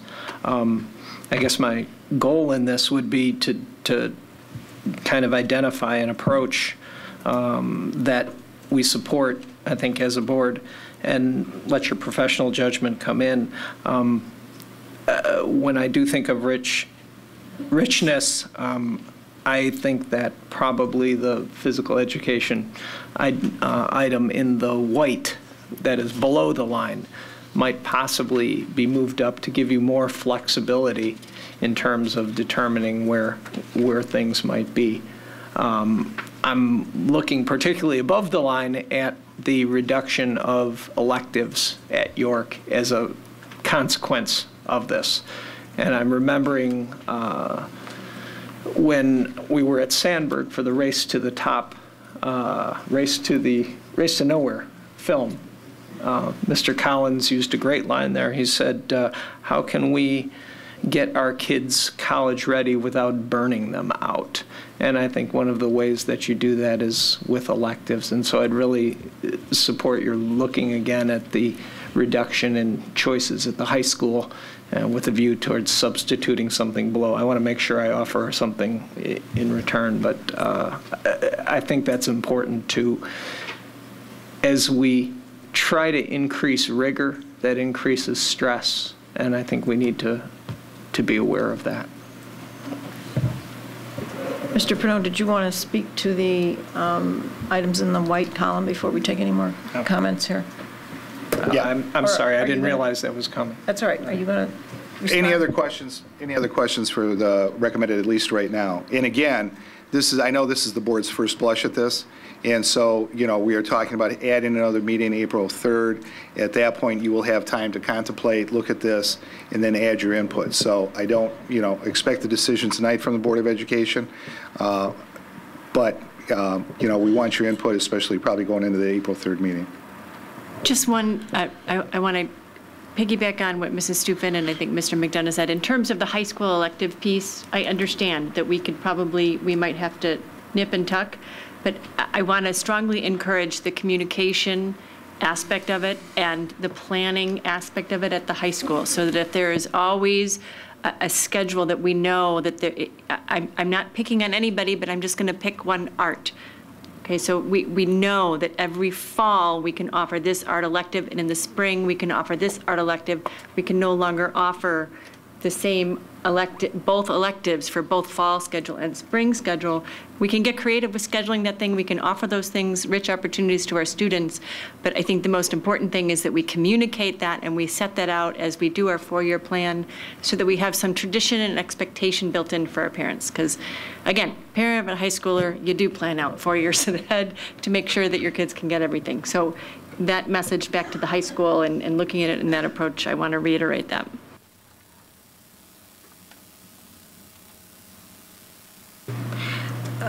For the range of reductions, the bottom of the second page for yellow, if we're at a $1.2 million deficit, are you targeting to the right, which would be 1.7 million, or we're going to target more closer to 1.2 million? I would target closer to 1.2 million. Oh, right. But again, okay. I want to give the Board of Education a range, give you some flexibility on, your input and what you may want to pull off the list or add to the list to all of that. So we actually went over, the list is 1.3 million, so, you've got a wiggle room there, and then obviously 1.7 on the opposite side. The other thing that's going to happen, though, the caveat here is, as we go into planning and as we actually do these reductions, my experience is that you're never right on target with what that reduction produces. There's always fluctuations, there's always caveats, there's always something that you thought you could do, you can't do.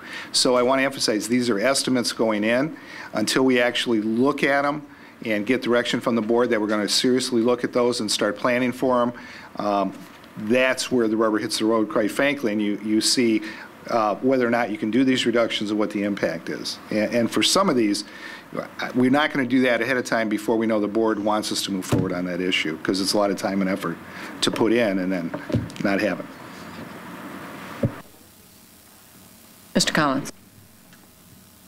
I just want to go back to the staffing ratio at the high school, and it sounds like from something you said before, you may not be able to answer this question, but do you have a general feel how it would affect elective courses versus class sizes in core curriculum?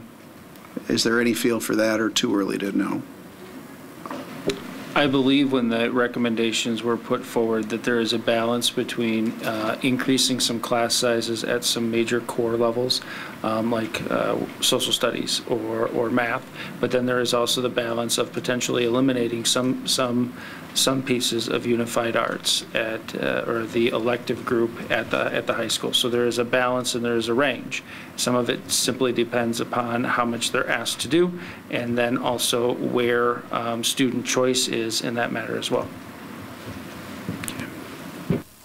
Difficulty too is when students put in their schedules. You have like a third period math, and every kid has that third period math. So, you know, your core goes way up in that one, and then you could be in fifth period and that same math course has less students because of the schedule and how it works out for the students. So that's the randomness of developing a high school schedule. What we're hoping happens is that we can build that, the administration can build a tighter schedule that takes into the account, and maybe students don't get their ideal schedule that they wanted, but we're getting them to the classes they need with keeping the class size kind of evenly spread out over these classes and not have some of the fluctuations that you sometimes see at the high school.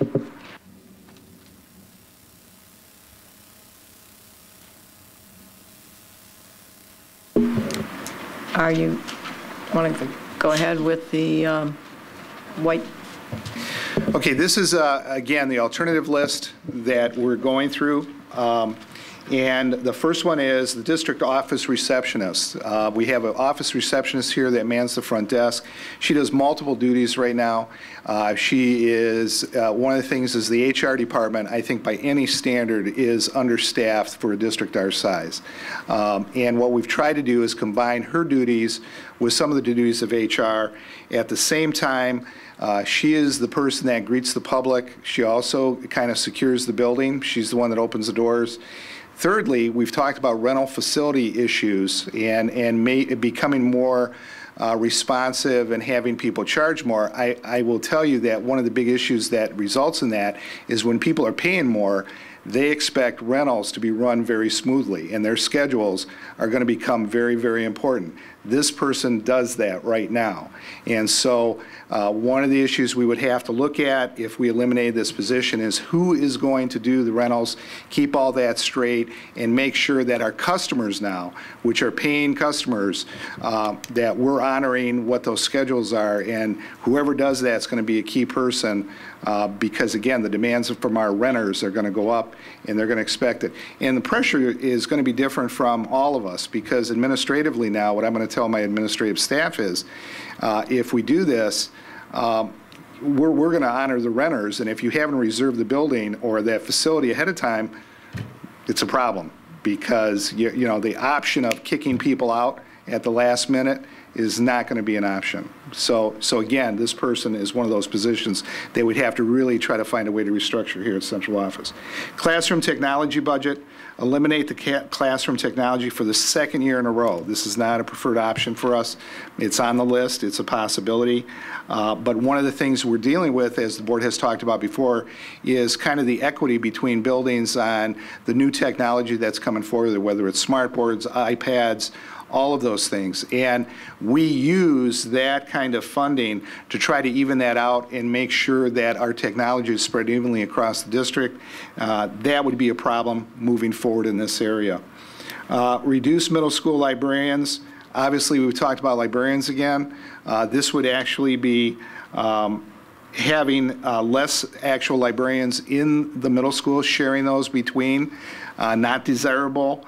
And we would have to man those then with library assistants rather than a certified librarian. Again, not a preferred option for us, but is in the realm of possibilities as we move forward. And I just, thank you. This one. The next one is reduce middle school PE teachers. This reduction of one instructor in the middle school would result in larger class sizes, and that would be a challenge to current facilities and programs. We would have to make some adjustments in the current curriculum to meet this expectation, specifically in the health and fitness program. So again, gyms, those facilities are only so big. You add more students, it gets more crowded. That becomes a problem for how you're delivering that curriculum. Eliminate middle school computer lab assistants. These are people that are both sometimes in the libraries and sometimes in the labs. They assist classroom instructors to individual technology needs and supports for students. Reduce ELL teaching assistants. We just talked about adding ELL certified teachers. This would be the elimination of the teaching assistants that go with that program. We currently have 6. We reduced that number to 4. What's the next one? Oh, that's good.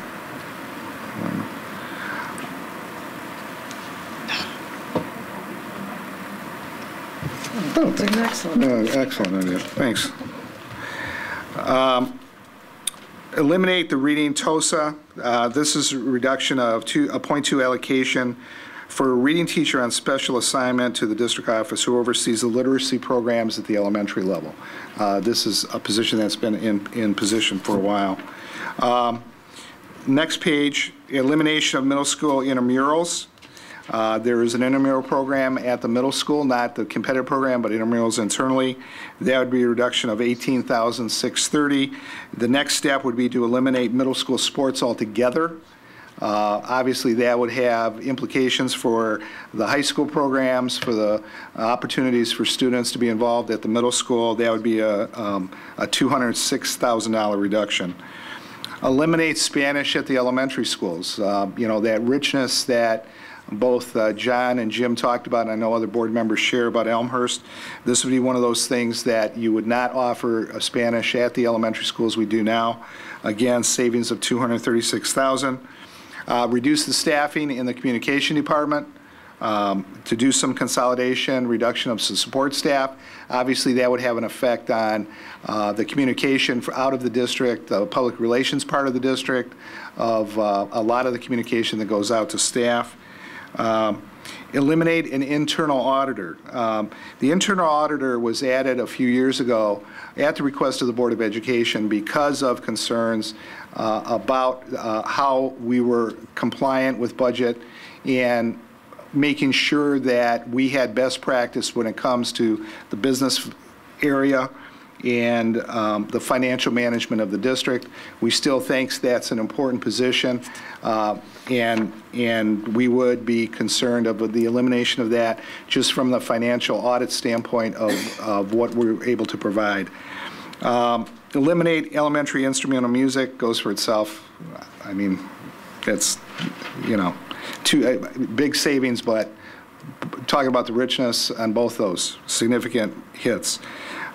Reduce elementary school librarians. Again, library service, we talked about this, but you could have the option of sharing librarians across elementary schools and then staffing and filling in with library assistants when the libraries are not there. Districts do this. Unfortunately, they share library services, but it's not an ideal model by any stretch of the imagination. So you can see that that's the total of the alternative reductions, comes up to about another $1.2 million to $1.4 million, and then we totaled out all the possible reductions going forward. Any questions about the non-preferred list, if we could speak of it that way, Mr. Bloom? Yeah, just a question about middle school intramurals and middle school sports. Do we have any idea of participation rates? I mean, in middle school, it's boys and girls basketball, boys and girls volleyball, cross country, and track. And, you know, for each one of those, what is the participation rate? How many kids does this impact?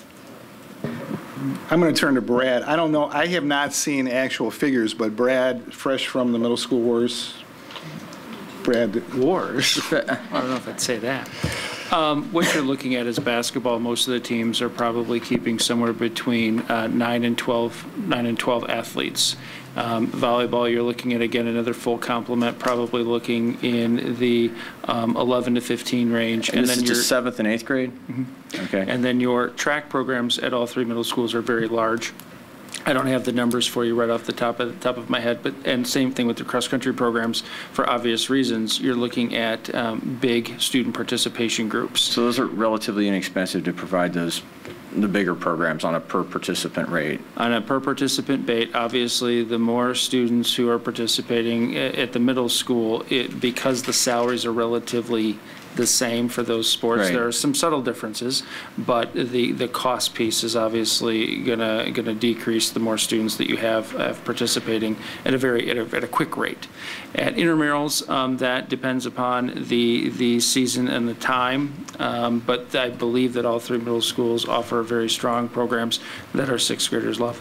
Sure, and I'm a big supporter of athletics and involvement in activities. It's just that when I read about elimination of sports and drive such programs provided by locals such as Park District, a lot of these kids are already in those programs. I mean, my kids are in the middle school. The kids that play on the basketball team play airborne or they play Y.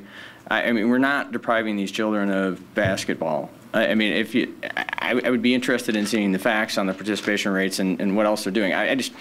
And it's not to say that I don't support the programs. It's just that we're painting a very sad picture here, and it stinks. And I mean, I'm with Jim on the fact that I can't stand sitting here right now tonight. It pains me. I didn't join the board to have to make these kinds of cuts, but that's what we signed up for. And you know, so it stinks to go through any of this, but that's the job that we signed up for. But so I just want to make sure that we're fully factual on kind of what we're looking at here and the students impacted and kind of really where we're going with it.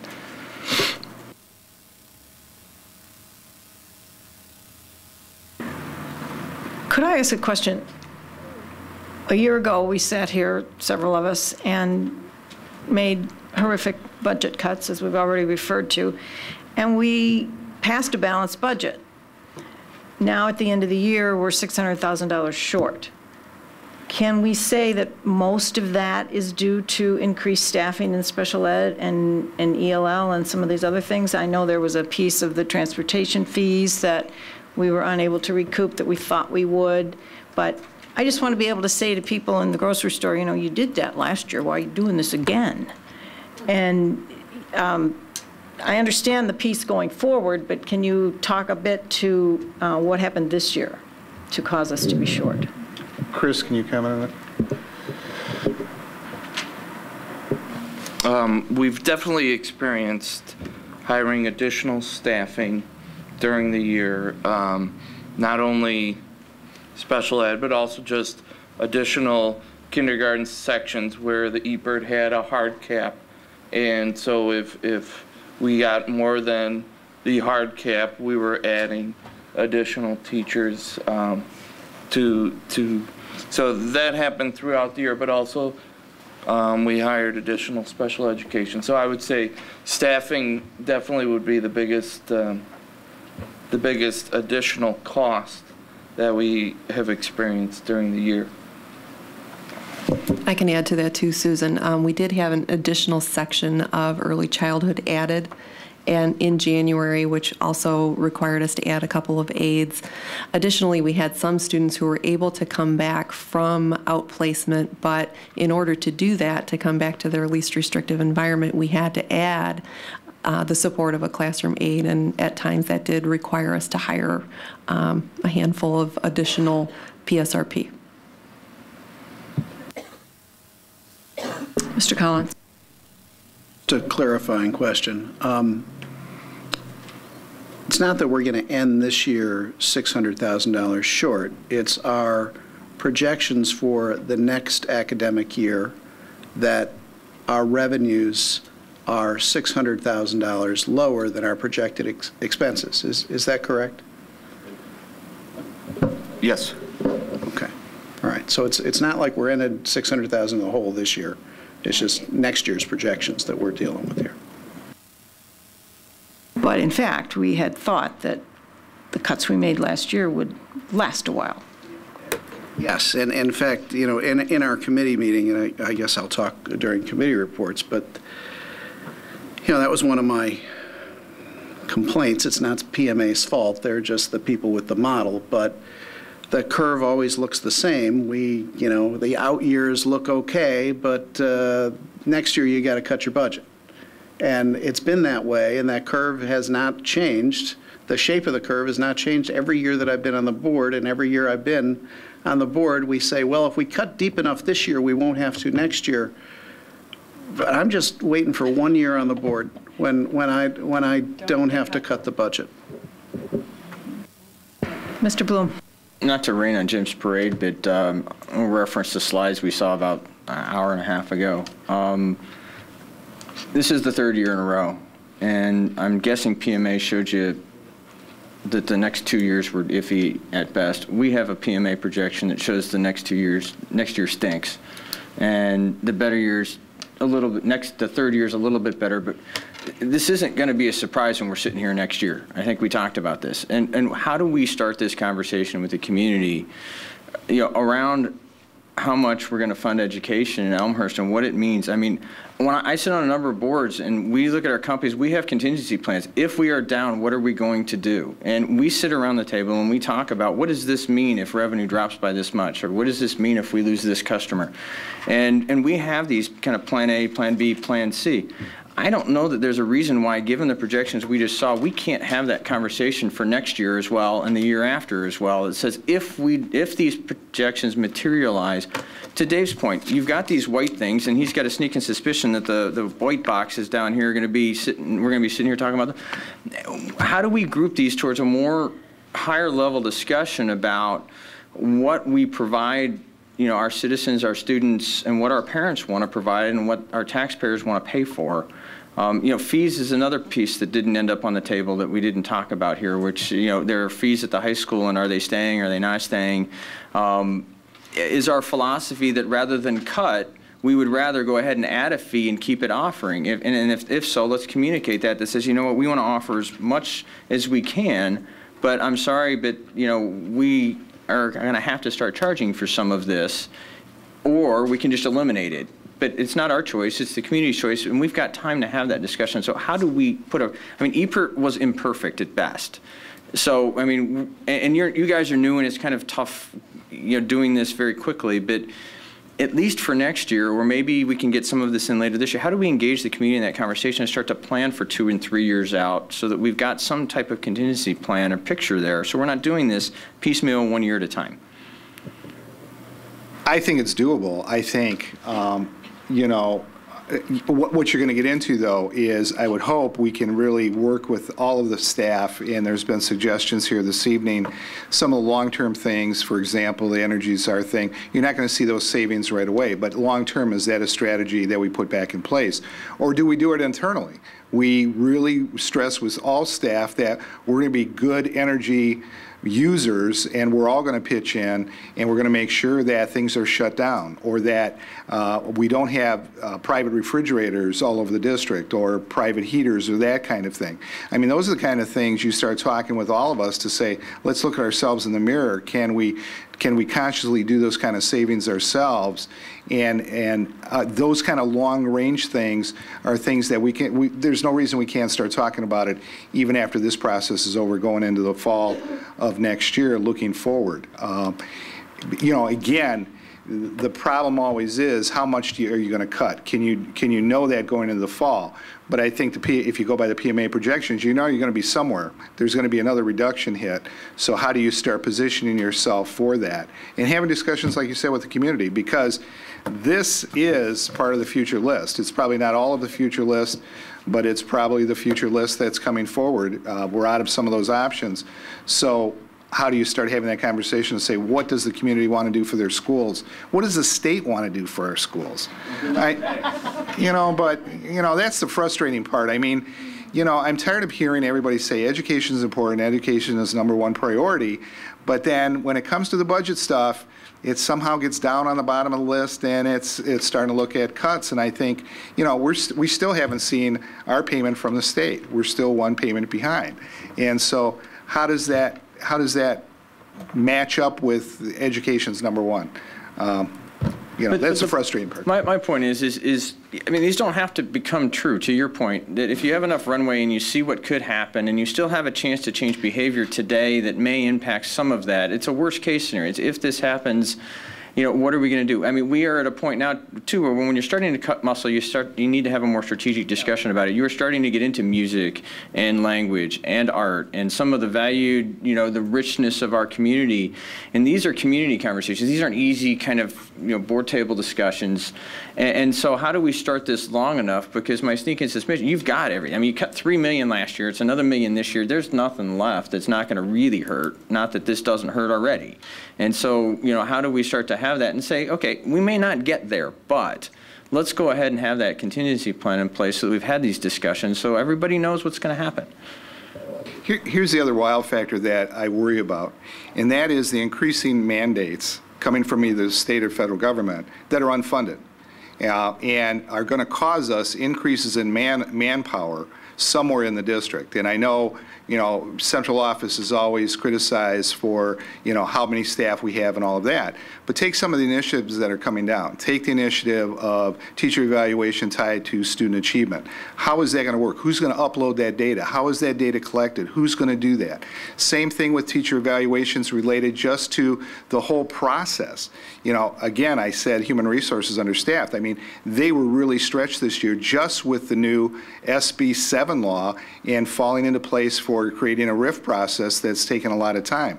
Who does that? How does that, and that's a manpower increase.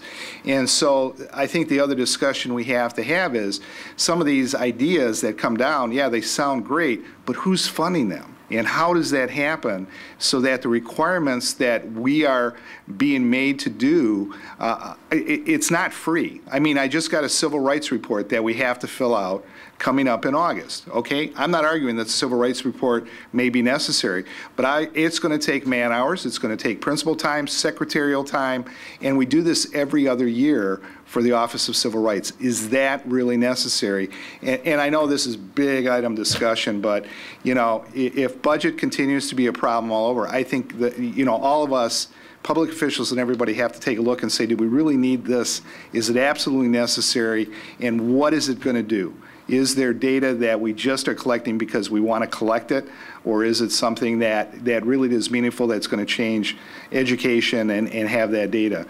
And that's the insidious thing about technology sometimes is, well, we can ask for it. Why don't we ask for it? That's almost the attitude. We're not sure we need it, but we're going to ask for it anyway because now it's real handy to get. I mean, that's a dangerous precedent for me to start getting into. And maybe, Jim, can we add this to, is this the Finance Committee thing that we can we, I mean, that long-range conversation, does that belong on our agenda? I don't want to lose this because I just think it's an important thing to start.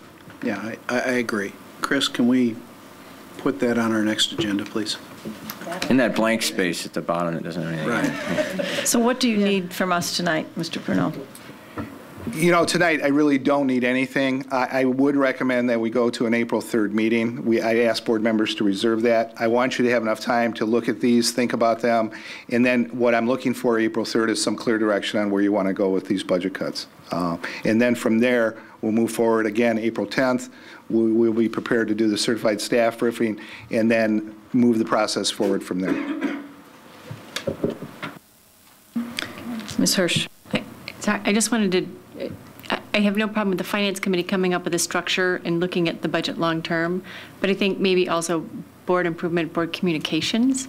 I think a big part of this is communicating our current state and communicating and educating our community members. I think the budget at a glance is a great start, but I think it could be one of our outreach as a board, starting the education process, understanding things like our ELL population, understanding the special ed requirements, talking about mandates that are unfunded. I think that's also something that maybe board improvement could help us. It might be materials, PowerPoint that you guys put together and we all go out to PTAs and deliver that. But I think a strategy should be discussed in terms of not only us figuring out how we can look at this long term, but beginning the education process with the community members or improving our education process with the community. Good idea. The third item, item C, discussion of parameters resolution related to bond refunding. We're going to withdraw this evening and revisit at a future meeting. That takes us to the approval of board meeting minutes. Are there any additions or corrections to the minutes of February 28th, 2012 and March 4th, 2012? Mr. McDonough. I'm sorry, I lost my notes here. It was the... I have one if you want me to go. Go ahead. Okay. Gotta get it. I'm sorry. This is minor. Just in Finance and Operations Committee, the first paragraph, we learned we would be in negative arbitrage. Is that, it says earned? We earned? Thank you. It should be learned. Okay. There it is. Sorry, that is minor, but I think it's important. We learned we'd be in negative arbitrage. The pension too, is this, John, sorry, I need a minute to scroll down. Dueling minutes. Yes. Okay, I have it. Go ahead. Further down about currently the district has paid, it says 1.5% of the pension costs? Isn't that 0.58 or it's not 1.5? Or I just wanted to get the correct percentage there. We pay 0.58 for employer contribution, and then there's a 0.66 we pay for the THIS. So the combination of those two is about a 1.1. Oh, okay. I've got it now. Mr. McDonough, you ready to go? I've got it. I'm sorry about that. February 28th, Finance and Operations Committee report by Mr. Collins. Says they met with bond counsel. We didn't meet with bond counsel. We met with bond advisor William Blair, the representative of William Blair. Yeah, this is always a term that I've always found curious, that our school district refers to the investment banking firm of William Blair as bond counsel, when in the industry the bond counsel is actually the attorney that you hire for a whatever opinion that you're asking the attorney to give you a fairness opinion or whatever. And I think it's kind of I think this is more of a terminology question. I mean, is this an accepted term within the education community that you call your investment banker bond counsel? I mean, because that generally refers to an attorney. I have heard it used to describe someone like Elizabeth Hennessy. I have heard the term bond counsel used, but we could correct that for you if you'd like. Is this enough semantics for one evening?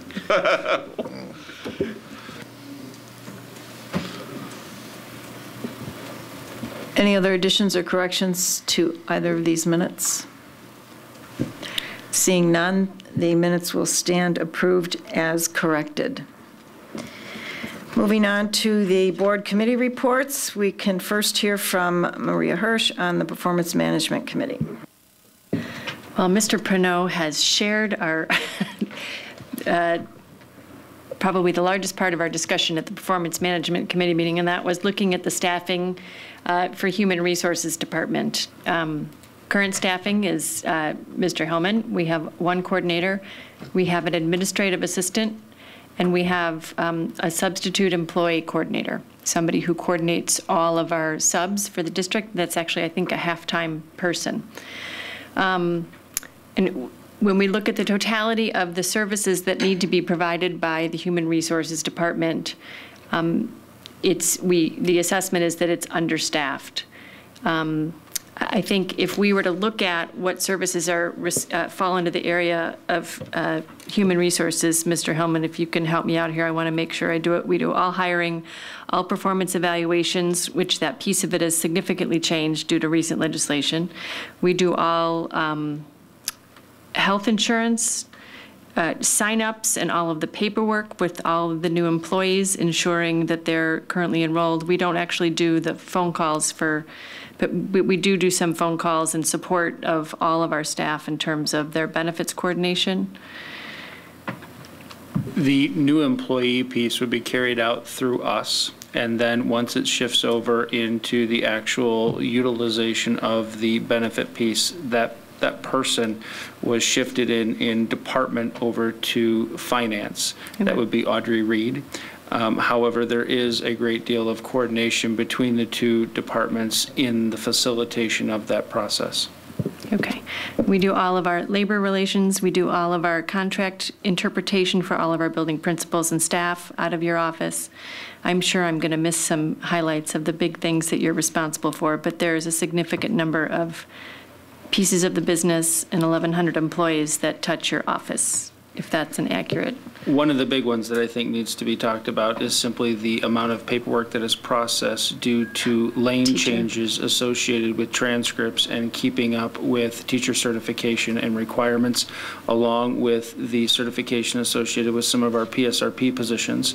So that part of it is kind of the tedious, non-glamorous, behind-the-scenes piece that, if it were not to happen, would be very difficult for us to continue moving forward, and there would be many very unhappy employees associated with lack of movement associated with the contract. I think that the summation, I'm trying to give some examples of some of the things that the HR department is providing services for now. But the biggest change, I would say, in the last year is really the teacher evaluation system. We've got a principal evaluation system that's changing this year and next year as well. And the paperwork and the requirements that have been placed based on the new legislation. We talked about the definition and the creation of the RIF list and making sure that that's done properly. There's just a huge amount of work that has been placed on the department. So we were talking about staffing. We also recognize, however, that we're sitting here talking about budget cuts. So it's not like the administration was recommending and saying that we, are asking for more staff. It's not that the board is looking at necessarily adding more staff in the HR department. I would say that the impetus for this was we recognize that there are new requirements being placed on human resources because of SB 7, and the Performance Management Committee talked about it in a whole systemic way. We would like, our long-term goal is to have a highly effective human resources department where we do excellent hiring, we have low turnover, we're hiring the right people for the right jobs, and that we are providing great support and thorough support and training for our teacher evaluators and our principal evaluators as well. There's a lot of work there that's very, very important. This is managing the capital in the system, and we want to make sure we do a good job on that. So, and Mrs. Hirsch, it's also being responsive to our employees based on. So it's a long-term approach, trying to come up with the right model for what human resources group should look like. In terms of an education reform update, the sequence for honorable dismissal list, I think, has been done and distributed to the union leadership. That's the list that we'll have to unfortunately be using for looking at making reductions. This was a significant effort, I think, out of the Human Resources Department based on the new categories and looking at evaluations. The other big initiative that we have, due again to legislation unfunded mandate, is the administrative team involvement in teacher evaluation training for the summer. There's online required training for each person who evaluates a teacher. It's 40 hours of online training, and that is just coming from ISB. That is not training and discussion and collaboration on what Elmhurst is looking for in the teachers that we're hiring. And so I believe the administration is looking to add some additional time to make sure that we have good discussion and consistency across all of our building principals in the types of staff that we're looking for, people that are invested in our kids, in professional learning communities, in collaborative work environment, and those kind of things. We also reviewed our Human Resource Department district performance indicators. We've taken a quick look at those. And then we started to piece together all of the district performance indicators across all the areas of the business. And we're going to continue to do that. We actually are extending an invitation to our fellow board members. Our April performance management meeting, we started looking at the overall district performance indicators, and we felt that it would be a very appropriate discussion and get all board members' input on what those DPIs are, what we're missing, and we were hoping to extend an invitation to the cabinet members, the teams who are responsible for these performance indicators as well. So that's something that we had talked about. It looks like, based on a look that I'm getting, maybe we didn't get that communicated back to the team. Not sure. April 12th is our Performance Management Committee meeting. And finally, we looked at just a quick revisit of the superintendent's evaluation timeline to make sure that we were on track and able to complete that in a timely manner. I think the result of looking at those dates and our timeline is we were looking to see if we could add one closed session for the board to discuss the superintendent's summative evaluation and the board's evaluation, and we were looking at the date of May 16th for that. That's it. Mr. Collins, Finance and Operations. I think we can make this pretty quick since many of the items we discussed in committee are being discussed in front of the full board this evening. We talked to Ms. Elizabeth Hennessy, our bond counsel from William Blair,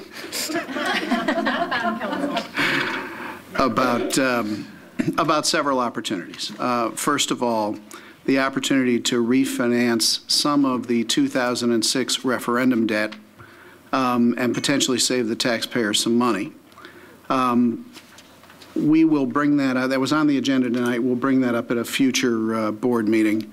Unfortunately, the Federal Reserve met last Tuesday and came out with a statement that said the economy doesn't look all that bad.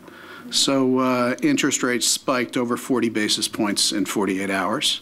So our refinancing opportunity, while it did not evaporate, is greatly reduced, and therefore kind of ease the sense of urgency on that topic.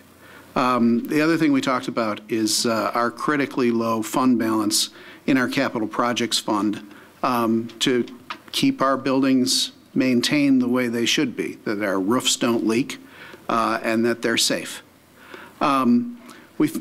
Ms. Hennessy found an opportunity of borrowing capacity for approximately $2 million in our life safety account.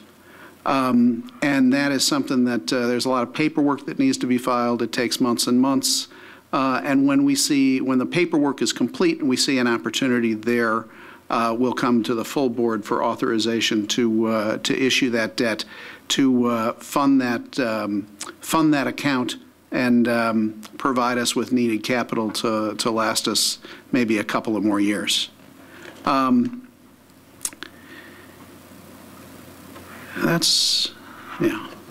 think that's all the topics we discussed at our committee regarding refinancing and financing options at our committee meeting. We also met for the first time with Ms. Linderman, who you met tonight, all of you that remain, and she went through that presentation. We discussed the assumptions that PMA had made in our financial model. We tweaked some of them, and she came back this evening with our suggestions incorporated into her model. We also discussed the needs to reduce certified and non-certified staff that we spent the majority of our meeting this evening discussing. We also discussed facility usage fees that we brought up this evening. The Finance Committee will be hosting a meeting with all the people that use our facilities. They'll be invited to the meeting. We'll present to them what our costs look like versus the rent that they're currently paying, listen to their concerns, and work out a new fee schedule with our community. We also discussed district performance indicators as they relate to finance and operations, and we'll be forwarding those on to the board improvement and committee. And we also have another item on the agenda this evening, a little further down in transportation contracts, as Mr. Welton continues to make sure that we are paying as little as possible for the service or the outside services that we use. He rebid the bus contracts. One of our bus providers will remain the same. The other will be new. And I guess all I have to add to that is anytime you change your provider of something that is as logistical and important as buses, while the district will do their very best to make sure that there are no snafus, please in the fall bear with our new bus provider. They're saving us some money. We also had TIF on the agenda, which was deferred to future meetings. We have had some discussion with the committee on the City Council that is in charge of moving the TIF forward. I'd say our relationship has improved dramatically.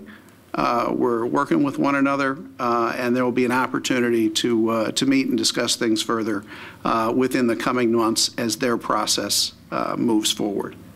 And then we also discussed the FY13 budget, which, again, provided the majority of the discussion this evening. So, thank you. Ms. Ebner. Curriculum and Instruction. The Curriculum and Instruction Committee met on March 7th. We talked about the English Language Learner Program, ELL, talked about the number of students in that program. It has grown to 500. And this is an example of state mandates that are not funded. We have 500 ELL students, and under requirements indicated by the state, we need to offer, in some cases, instruction in the student's first language. This is called a transitional bilingual education, TBE. If there are 20 or more students of the same language in one academic center. There's another state mandate with schools with 19 or fewer ELL students of the same language in one location. There's a requirement to provide a transitional program of instruction, TPI. And another mandate is that identified ELL students are entitled to 3 years of service.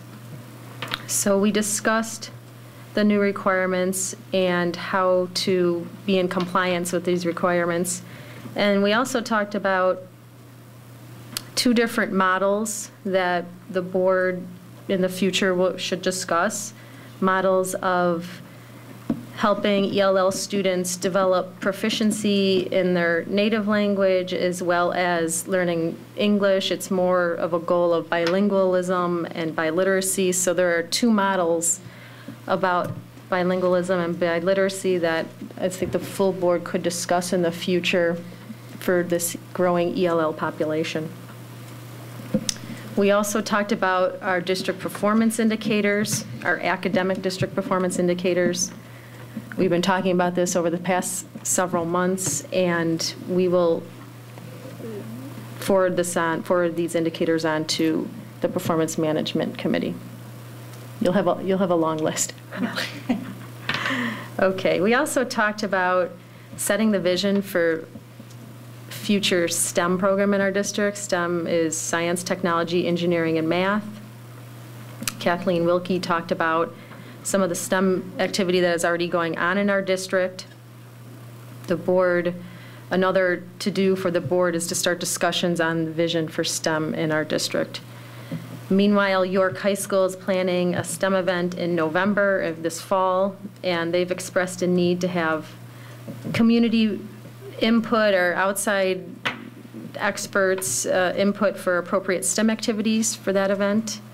And as school liaison to York, I'm going to help, and any board member can help too, help them identify community members with professional knowledge and experience to make the event very meaningful for our students.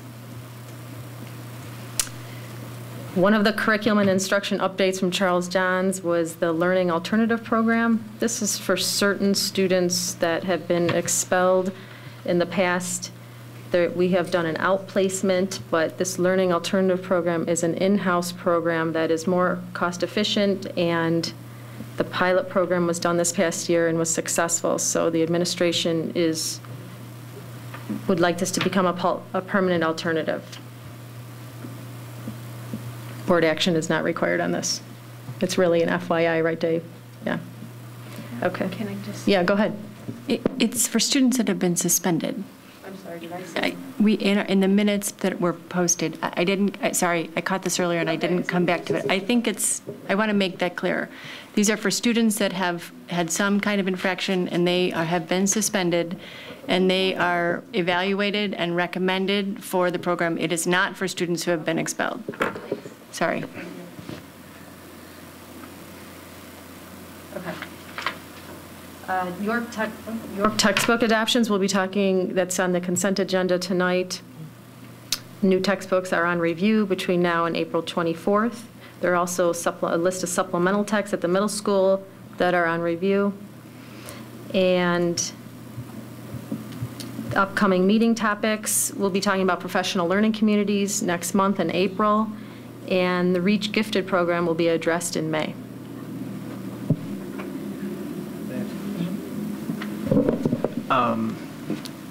If I could ask a question now instead of pulling something off the consent agenda to talk about it. The textbook adoptions is a particular sore spot for a number of parents, and I'm sure you had this discussion already about the constant march of edition after edition after edition, which seems to raise the price and cause the replacement of books that can no longer be sold back to the district. Did that topic come up? We didn't talk too much about that, but I guess Charles is you could answer that better with the different editions. I think one of the conversations we had this year was general costs related to the parents in terms of textbooks in general. And Diana spoke extensively, the principal of the high school spoke extensively with her leadership team to look for ways that we can start to reduce costs. If books had minimal use in a classroom, maybe we don't need to purchase them. Particularly with so many resources online, are there other avenues that we can use without violating copyright laws in which students can access similar content? I don't know if we actually talked about the constant march of textbooks because of updating by textbook publishers. That's something that's been a historic problem in our field. Textbook publishers can issue a new edition with just 10% new content. The problem is in a history class, 10% new content could be anything that's happened since 2001 and the 9/11 catastrophe. So there's some cases where we need to update. This is something we're going to have to keep an eye on. We're looking at a number of different innovative ways that we can reduce costs for families in the future. Thank you.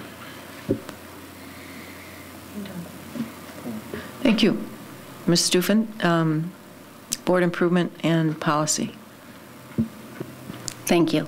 This is actually not a board committee report because we are meeting tomorrow, and this committee hasn't met since the last board report.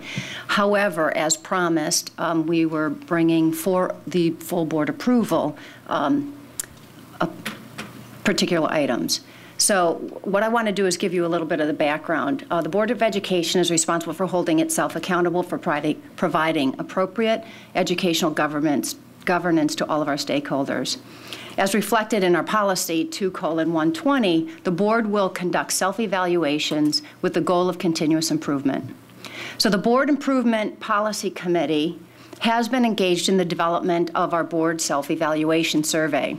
The survey questions were designed based on several different templates, of which is IASB, as well as our committee structure survey. The survey questions really are assessing how well we are performing our governance priorities that result from our board strategy meetings that we held in June of 2011 and that were outlined in our PowerPoint presentation that's previously been approved by the board. So the recommendation is it's the desire of the Board Improvement Policy Committee to bring the results of our work to the full Board of Education for approval. We've presented the board self-evaluation survey in the board docs, as well as an email earlier so that you had more time to look at the survey. Precedent that was set by the Performance Management Committee that we liked, that we thought that we should do that and give board members more time to really noodle over and think through, what we're asking you for approval on. So that survey is in board docs, and what we would like is for the full board approval of that survey for our board self-evaluation and distribution of the survey in the April-May timeframe. The second piece that we'd like approval is for this Board Improvement Policy Committee to begin working on our board retreat, at which time we would be talking about the results of this board self-evaluation survey.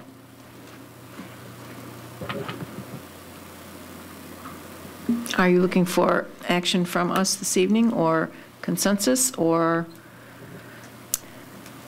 I thought we needed full board approval of the survey and the distribution, and to move forward in the committee to plan the retreat. So, would you like to make a motion? So yes, I would like to. Do we have to vote, or just can we do consensus on this, Susan? We can do consensus. Yeah, that's fine. Okay. Go ahead, Ms. Hirsch. Yeah, I think some of the best work that the board did getting started was the first couple meetings that we had where we all sat down and talked about, for our 4 new board members, all the lessons they had learned in the campaign trail, what the citizens were talking about, what taxpayers were worried about, what parents were worried about, what Mr. Collins and I and Mrs. Deroni had heard and had experienced previously, and I think we came up with some great governance priorities. I think each committee, I think we've all tried to live by those governance priorities, and I think it's totally appropriate that we revisit it at the end of the year, our first year together as a board, and say, how did we do and where can we improve? So I think it's a great idea. I think holding ourselves accountable. And I think that the idea of a board retreat has been germinating, and there's a number of areas related to district performance indicators and kind of storming around those and coming to some kind of agreement. So I think that's the appropriate time to do that. Anyone else? So we have consensus to go ahead with the survey as presented and to begin to plan, commission the committee to plan our board retreat sometime in June? Yes. Okay. That concludes our committee reports, which brings us to the superintendent's consent agenda. On it this evening, we have the personnel report, financial reports, acceptance of the donation to Edison Elementary School consisting of some landscaping. We have acceptance of a donation to Jefferson consisting of 2 basketball backboard systems. We have the fairly legal approval to begin the fiscal 13 budget process, which in fact we've already done, but this grants the administration our permission to do that. We have tucked in our consent agenda the approval of the themes instructional grants, which are under lock and key until the foundation is able to present them in their own manner. We have the approval of the long-awaited 2012-2013 school calendar. We have the approval to display proposed high school and middle school materials as referenced earlier, the approval of the membership renewal of the IHSA, High School Association. We have the approval, second reading and adoption of a policy that we've worked on that cleans up our access language in the access to electronic networks. We have the approval of a first reading of 5 different policies containing punctuation or legal references, corrections of typos only, that sort of thing, in several different sections. Does anyone wish to withdraw an item from the consent agenda for discussion?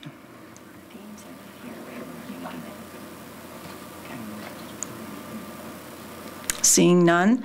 If I could just highlight one, just to bring attention, Kickoff for Kids, which is a new nonprofit organization, is donating the backboards to Jefferson, their adjustable basketball court backboards. They intend to hopefully raise enough funding to do it to all 7 elementary schools.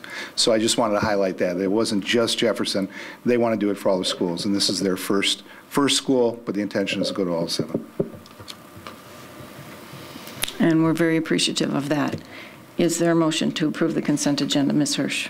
I move that we approve the superintendent's consent agenda, items A through O. Is there a second?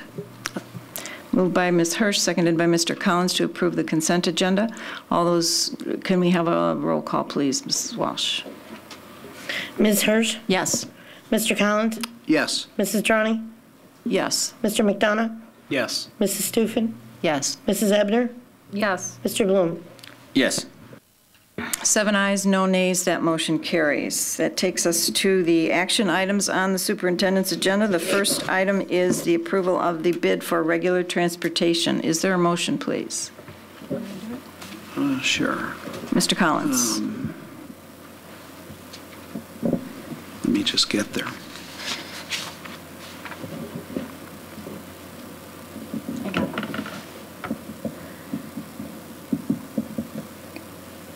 There we go. Sorry for the delay.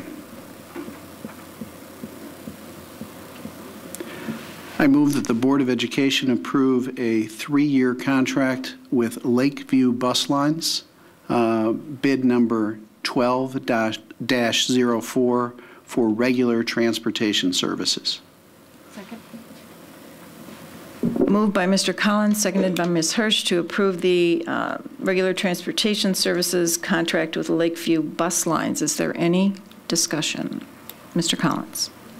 If I can ask Mr. Welton just to explain why this company won, who they are, and what the plan for the fall will be, and especially to get this new bus company up to speed to minimize any inconvenience for any of our riders. Lakeview Bus is a smaller bus company, I would say. They're in Bellwood. Their bus barn location is 3.3 miles from our boundaries. My team went out and visited their bus barn. They will have all brand new buses servicing our regular education students starting in the fall. We will, once approved, the Lakeview staff will come out and be meeting with our schools about the routes and getting comfortable.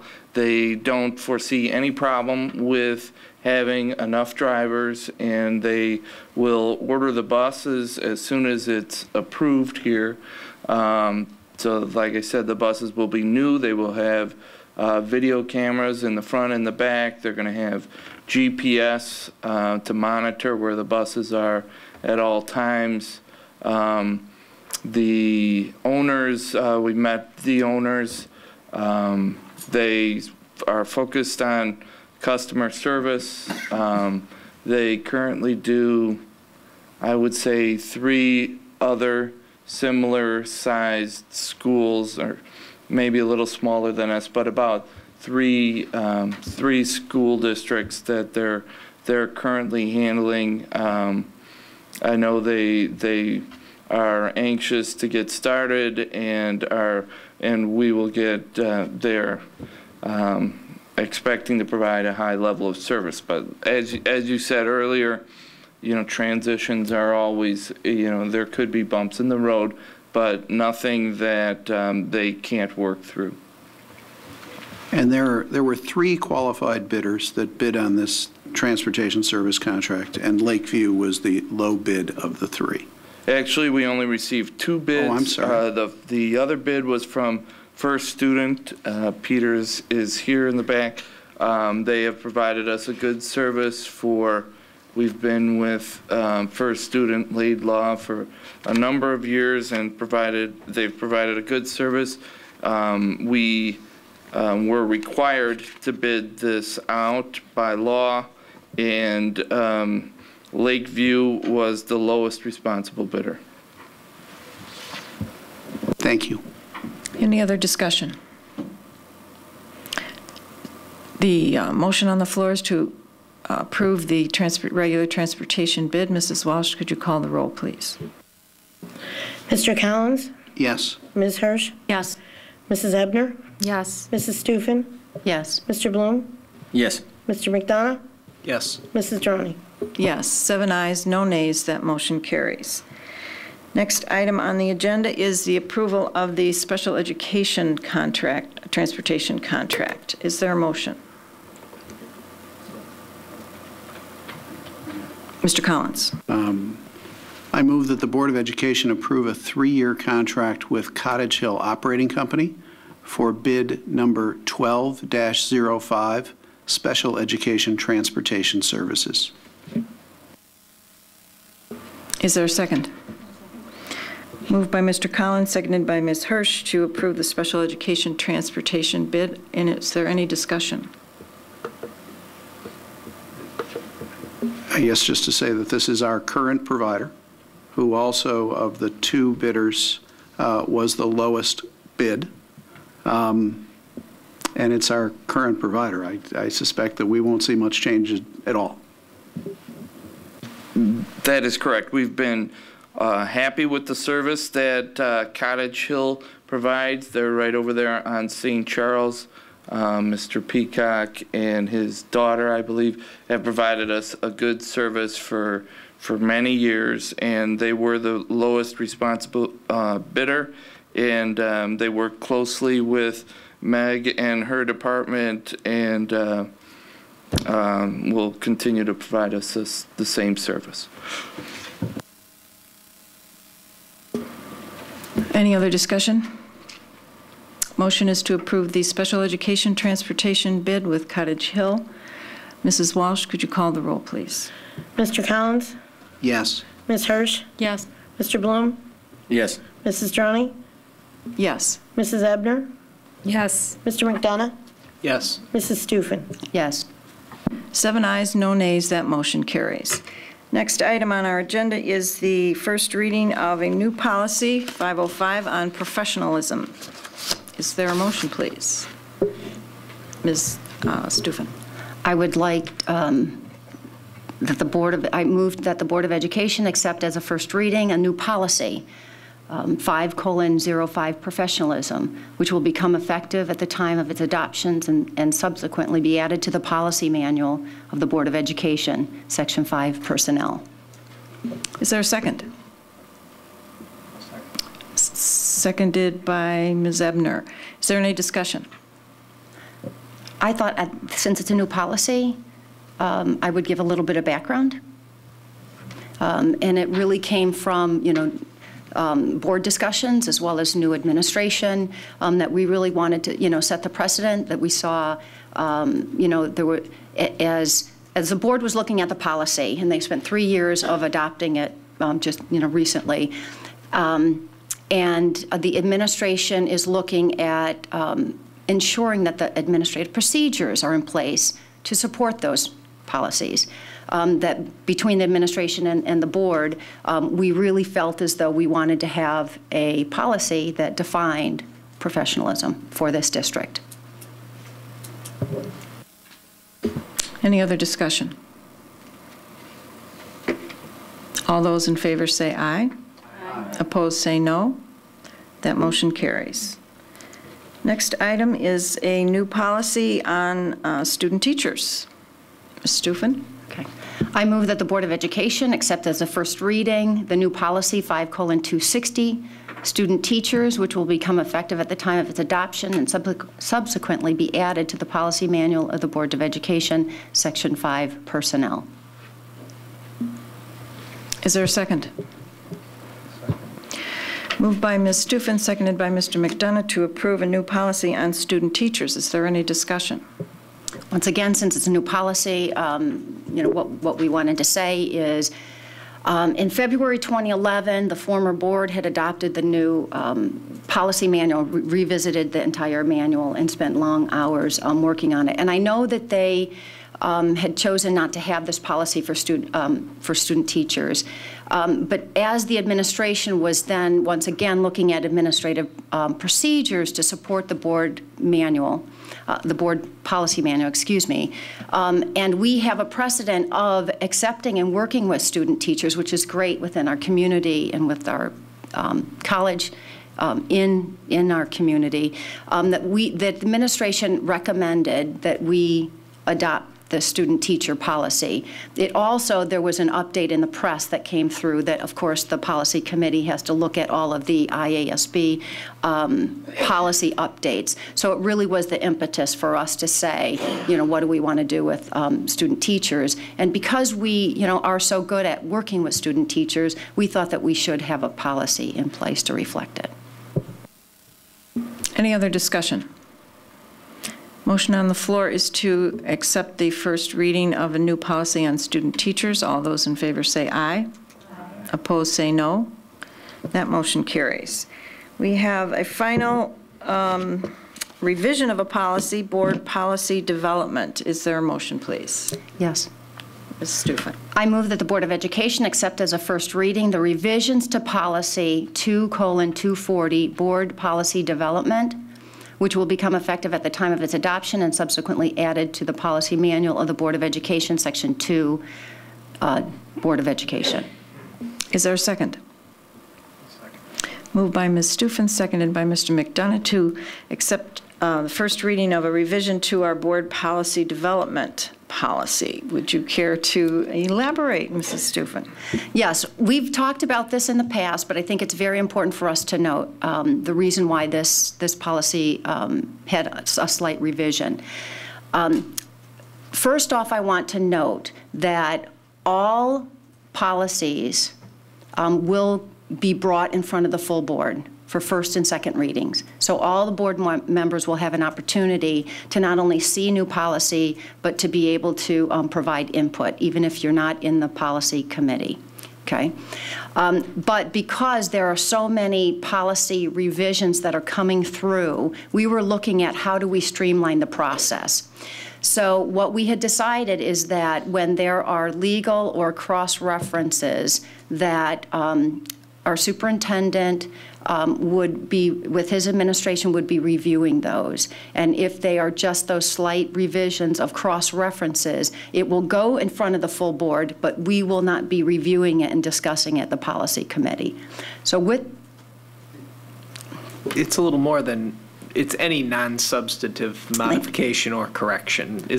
That happens to be, there's a wealth of those legal references for what it's worth. Correct. So what we wanted to do is ensure that our streamlined process would be within legal compliance for us. So our lawyers recommended that we slightly modify this policy so that we can say in an emergency or through the press publication reviews where there's non-substantive modifications or corrections, that we can have them recommended from the superintendent directly to the full board. Any other discussions or questions about this, what we used to call policy on policy? Seeing none, all those in favor say aye. Aye. Opposed say no. That motion carries. And finally, we have the approval of a resolution approving the acceptance of bequests. Ms. Hirsch. I move that the Board of Education approve the resolution approving acceptance of bequests. Is there a second? Let's have a voice. Let's have somebody say. I'll second. Moved by Ms. Hirsch, seconded by Ms. Stufen to approve the acceptance of the resolution approving acceptance of bequests. Would you like to speak to it, Ms. Hirsch? I would. I am going to, I realize it's a late hour, but I think that this is something that is worth noting, so I'm going to read what we have on board docs, our rationale for accepting this gift. Corinne Johnson was a retired teacher at York High School. She passed away last September. In the fall of 1958, Ms. Johnson joined the York High School faculty, where she taught for 32 years. During her tenure at York, she taught English 9, English 9 Honors, college writing skills, and English literature, 12. Ms. Johnson was instrumental in restarting the Collage magazine at the high school, which is now known as Mirrors. After her retirement in 1990, Ms. Johnson played an integral part in starting the archives at York. Ms. Johnson was a member of the Elmhurst chapter of the League of Women Voters, the American Daughters of Sweden, and was a volunteer at the Citizen Advocacy Center. After her death, the district was a recipient of the generosity of Ms. Johnson. The district was named as a beneficiary of a trust left by Ms. Johnson, as well as the beneficiary of an annuity.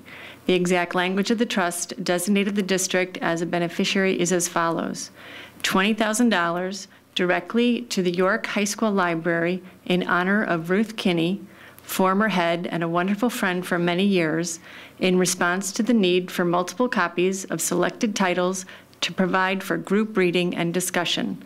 Blessings to you, dear Ruth. The annuity was left to York High School English Department, and they've chosen to establish an annual departmental award in Ms. Johnson's honor, which will recognize and reward with a $500 scholarship a senior student who has demonstrated outstanding qualities in English classes and extracurriculars.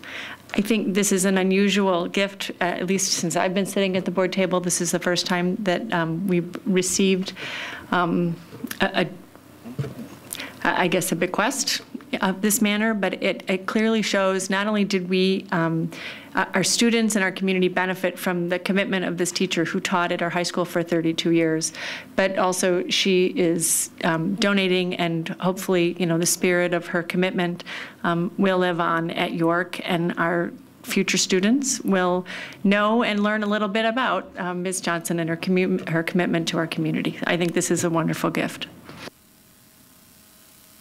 I agree. Any other discussion?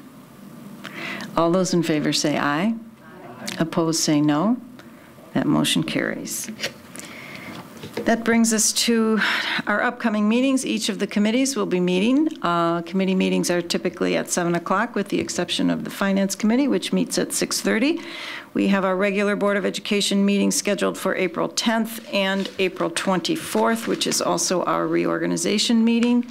And we have scheduled an additional meeting on April 3rd to discuss budget reductions. Time to be determined, Mr. Pruneau? I would suggest we may need a closed session on that date, so I'm suggesting 6 o'clock for closed session and then the regular board meeting at 7:30, if that's acceptable to the board. Seeing no objections, we can plan on that. Are there any other board communications? Ms. Stufen. The only one that I was going to note is the Lend pension dinner and dialogue is tomorrow evening. So Mrs. Hirsch and I are attending. It is held at Fenton High School. They're going to have their students performing, which is, I think, was wonderful. It is not only board members, administration, mayors, city managers. It is union representation. Actually, the president of IEA is going to be there. There's a presentation by Mr. W. James Farrell, who is the chairman of the Civics Committee, who's been working with state legislators extensively in Springfield. And so it really is a collaboration from everyone that's involved so that there is a true, healthy dialogue with respect to all elements of pension and pension reform in anticipation for Governor Quinn's April 17th deadline for his pension working group to provide a recommendation. Thank you. Any other board communications? I would entertain a motion to adjourn. Moved. Moved by Ms. Hirsch, seconded by Mr. McDonough. Second that motion. Thank you. All those in favor say aye. Opposed say no. We are adjourned. Thank you for sticking in there with us.